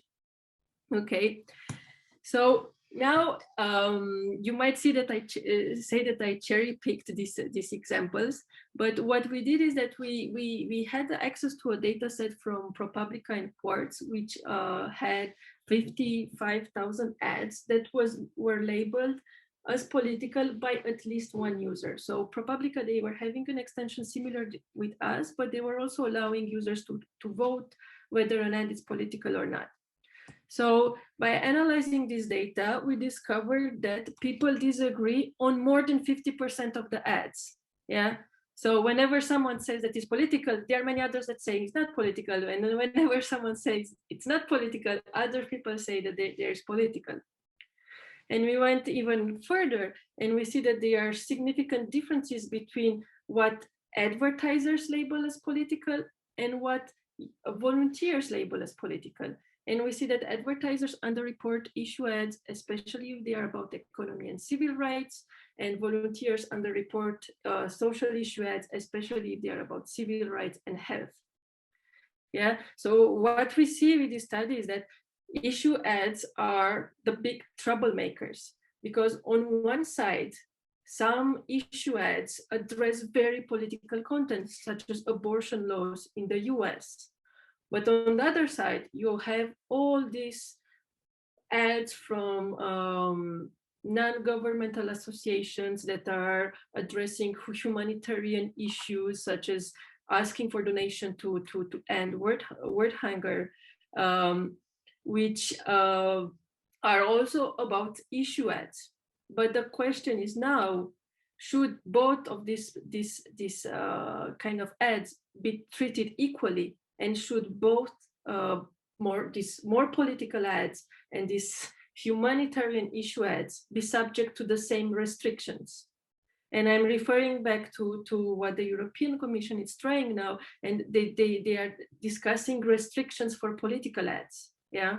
So if we put strong restriction on political ads, all of a sudden, many ads from non-governmental agencies will also fall. Will need to comply with these restrictions under the current definitions of what is a political ad. Okay, so going back to the question that we initially asked, whether we can reliably detect political ads. Well, not really, because humans do not agree what ads are political and what ads are not. And if we apply strict restrictions on political ads, first, if there's no clear distinction, we will have advertisers that will trying to circumvent the restriction. And the other thing is that it might create some unfair rules for humanitarian and non-governmental agencies that will fall in this category. So the last thing that we did is that we used this research to motivate the fact that we actually need ad libraries that contain not only political ads, but all the ads that are running on the platform, because we cannot have a clear distinction of what are the political ads and what are the other ads. And we wrote this statement together with 30 civil societies, and we submitted it to the Digital Services Act. So the idea behind the statement is that the missing key to build better protective technologies is access to the right data. Yeah. So the way that we went about constructing this statement is by thinking what kind of data it's necessary, and the European Commission should ask ad platforms to make public in order for researchers and civil societies to be able to mitigate the risks that are coming from political ads. Yeah. So, and the risk can come both from advertisers as well as ad platforms. So this statement was signed by 30 civil societies, and the good news is that in the draft, in the DSA draft of December, they have an article which it's going in this direction of asking for transparency for all ads, which is quite nice. So to wrap everything up, to make safer political advertising safer, we actually need access to data to audit platforms and to detect malicious ad campaigns. We can either get access to this data by asking citizens to donate data about the ads they see online, which is what we did with our tool Ad Analyst, or now there is this unique opportunity to use law to get access to the data that is necessary to audit these platforms with this Digital Services Act and the European Democracy Action Plan. So this is what I think this is the most important message, is that to make political advertising safer, we need access to data. And if we can put this in the law, that will be really cool for the next years, and it will be very helpful. Now, this universal ad transparency that I was telling you, it's really nice to have transparency for all ads, but this is only the first step, because we still need to reliably detect political ads, because they might come with they might be subject to more restrictions from the European Union, but even now you have these country legislations, and they all have electoral rules and electoral legislation, and these political ads are subject to this higher scrutiny, and they need in some countries they need to declare the spending to the electoral court and so on. And lots of open question: what is a good definition of political ads, how humans interpret the definition, and how do you actually find malicious campaigns. This is it. Thank you very much for your attention. Amazing, amazing. Thank you so very much for this wonderful presentation, Professor Anna. Yeah, I mean, these both talks have been amazing, and I mean, for me as computer social scientist, I would, I see the use of crowdsourcing and active learning, and we can see that part of auditing technologies has to deal with humans in the loop, right? So Philip, you mentioned that like if we're gonna do post processing, assessing fairness, you might need a human in the loop. So I'm gonna throw a quick question to both of you, then we go to the audience, because we have already some questions there. Shall we then train ourselves? Shall the government actually invest on training crowdsourcers, right? Crowd workers, so that in a hacker situation where you need to actually assess whether if an outcome of an algorithm was fair or not, right? Who's gonna say that an expert, the court, an official body, or a democratic vote? Shall the government actually spend money on training people? Same goes for Anna. So that, of course, the ideal world is that all the ads are open, but you might have another use cases, and then we need these labeling technologies. Shall actually the government make some action on these type of things? Juana, do you want to go first? So I think many of the questions were on the discrimination part, but regarding your last comment on whether governments should regulate this kind of communication. So I think the most important thing that the governments can make is to make data available to researchers. Make sure that we can have the necessary data to audit advertiser and audit the ad platforms, what they are doing. Now, on the kind of restrictions that they put on political advertising, this is more debatable, because they are political speech is a protected class of speech in multiple countries, and activists for free speech, they don't want any restriction on political advertising, while more privacy inclined organizations think that we should ban all micro-targeting. And so you have a wide range of opinion, and I've been discussing with the civil societies, and we try to come up with some rules on how to regulate political advertising, but there was always a lot of diverging opinion. And the only thing that we realized that it's common and we all agree is that we need the access to the right data, and platforms need to provide data about all the ads that are going on the platform, but also data about how users engage with this data, what is the performance of these ad campaigns, the click-through rate, so we can actually detect whether something it's I think that is very, very admirable, but I don't think that would happen. Yeah. Sadly, from the perspective of platforms such as Facebook. I think it's really, really admirable, but I don't think it'll happen. You want to comment on that, Philip? Sorry. Yes, Pedro. No, it's fine. You want to comment on that, Philip? Philip has. Yeah. So Pedro, basically, what you asked is whether we should invest, whether the state should invest in competence training and something like this. And so I believe that yes, that's a crucial resource, I believe, for our digital society and algorithmic society. If we want to be fit for a discourse in front of the courts, in which courts in the end have to make decisions about whether one or the other fairness metric might be the right one, in which empirical data is being tossed around, we certainly need expert training to a certain extent, at least. I mean, there's always expert testimony and so on and so forth. But yes, I would fully agree, particularly in the regulatory agencies, we do need this.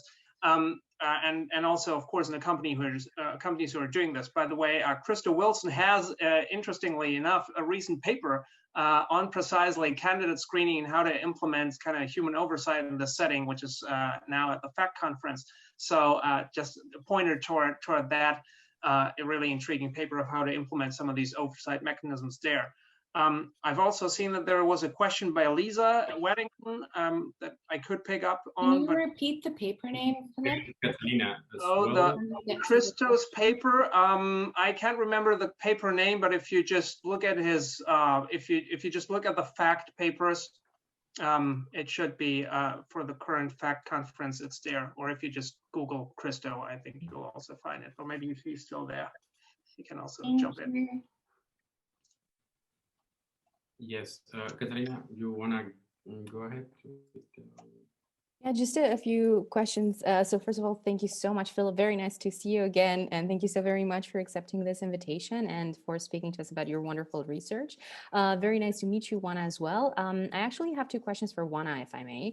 And one of them deals with the annotation framework that you were mentioning, for instance, like having one person actually annotate political ads and, kind of dealing with also the legal framework where even for the law or from the perspective of the law, it's very difficult to say what exactly can amount to protected political speech in the light also of the different frameworks that apply in the European Union. I think that there's also this new kind of a regulatory initiative of regulating political advertising, but it's going to be very interesting to see whether there will be any relationship to, for instance, unfair advertising that has already a very long history in consumer protection. So maybe the practices for the unfairness test, which Hans also touched upon earlier today.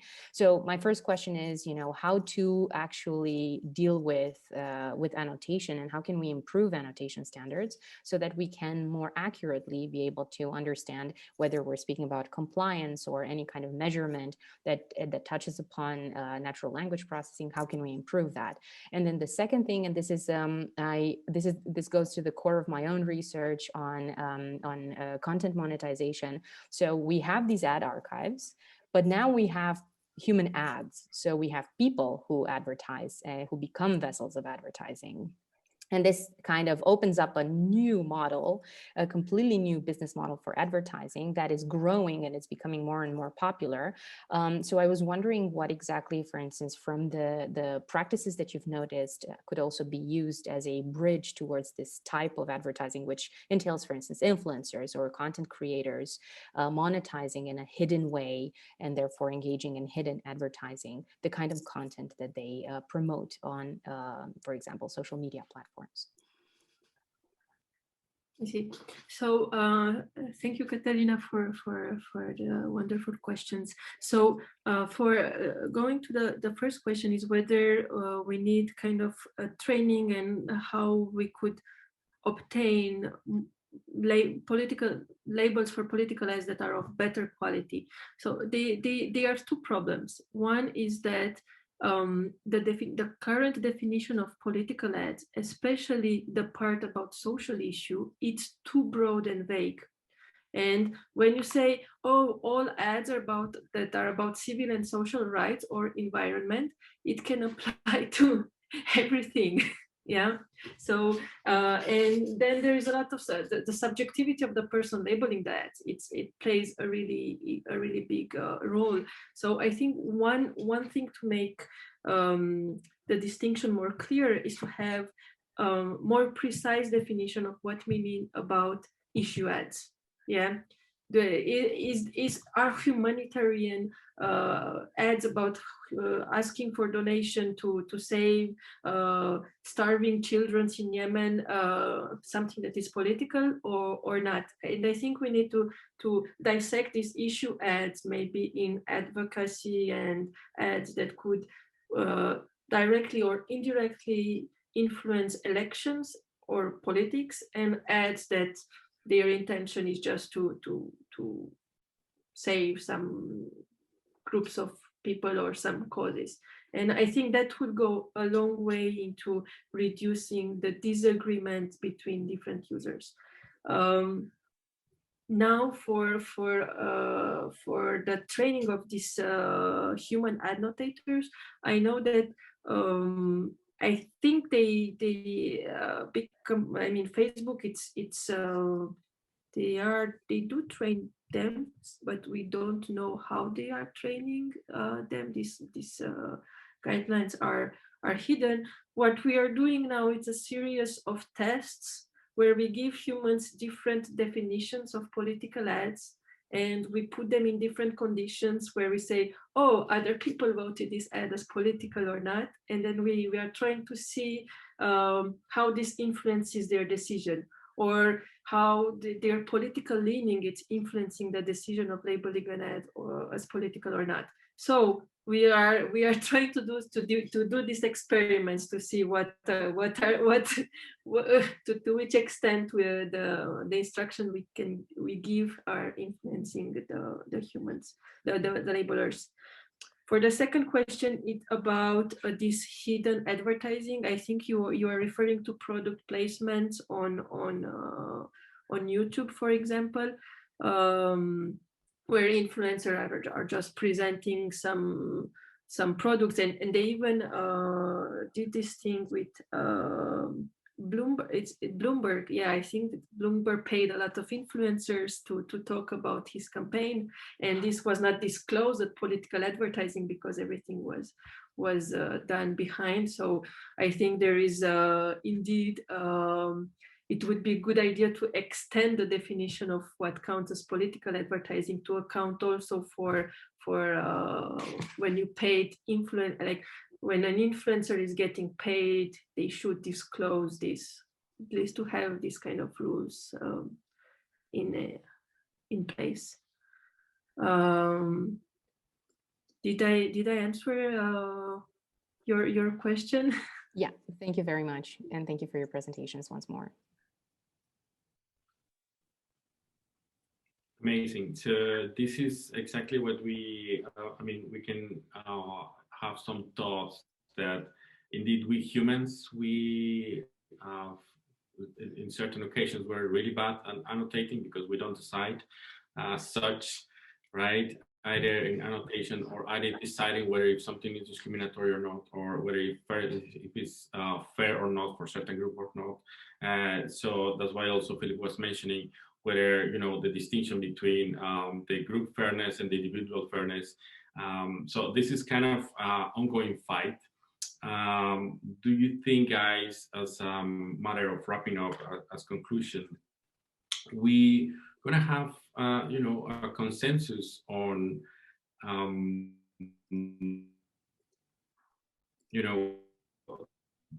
actually we humans be we're gonna agree on what is fair or discriminatory in the overall sense, so that we can label outputs of algorithms or ads or prices or etc. Do you have some thoughts? That's a great closing question. I think the short answer in my view is no. That's what we have political discourse for. I think there are just so many different notions of what it means to be fair on an individual group or whatever intermediate level, that in that sense, I would be very surprised to see, any kind of strong consensus to emerge. I think this is also going to be highly domain specific. as we mentioned earlier in the debate with, a paper by Yannick and Frederick. So what is fair in one area will certainly be much more, would have much more adverse effects. Think about false positives in jail decision-making, compass algorithm, and something like this. So generally speaking, I think there's not going to be a general metric that we can try to apply. We can try to build specific categories for specific groups, and otherwise like have good arguments and a robust societal discourse on what matters in what areas. I think we have more and more of the technical capabilities to implement this, and then we'll have to back this up basically with auditing and legal oversight to make sure that this is heading in the right direction. That's correct. So is there someone like Caroline? Are you over there? So I'm just gonna, have the closing remarks. Everyone, this was a wonderful afternoon. Thank you again for your wonderful presentations, Anna, Philip, Christo, Frederick, that is not yet here, Anna Marie. Super relevant, super interesting also for the audience, for your patients and everything. This was really enlightening for us, and also thank you for the engagement and so on. So we're gonna see you guys tomorrow again, tomorrow 1. So I hope to see you, most of you. And Caroline, you want to comment something, perhaps? I am still here, and I also want to thank everybody, especially the speakers who made a big effort and presented with great enthusiasm, and even found time in their busy schedules. That's also important. So thanks to you all. Thanks also to everybody who asked questions, participated in the discussion, or listened in the background. Oh yes, thank you. I hope you enjoyed it just as much as we, and we hope to see you back tomorrow. Amazing. Thank you. Thank you so very much. Thanks. And great to see so many well-known faces here again. Wonderful. Hey. See you all in person another time. Thank you. Amazing. Thank you.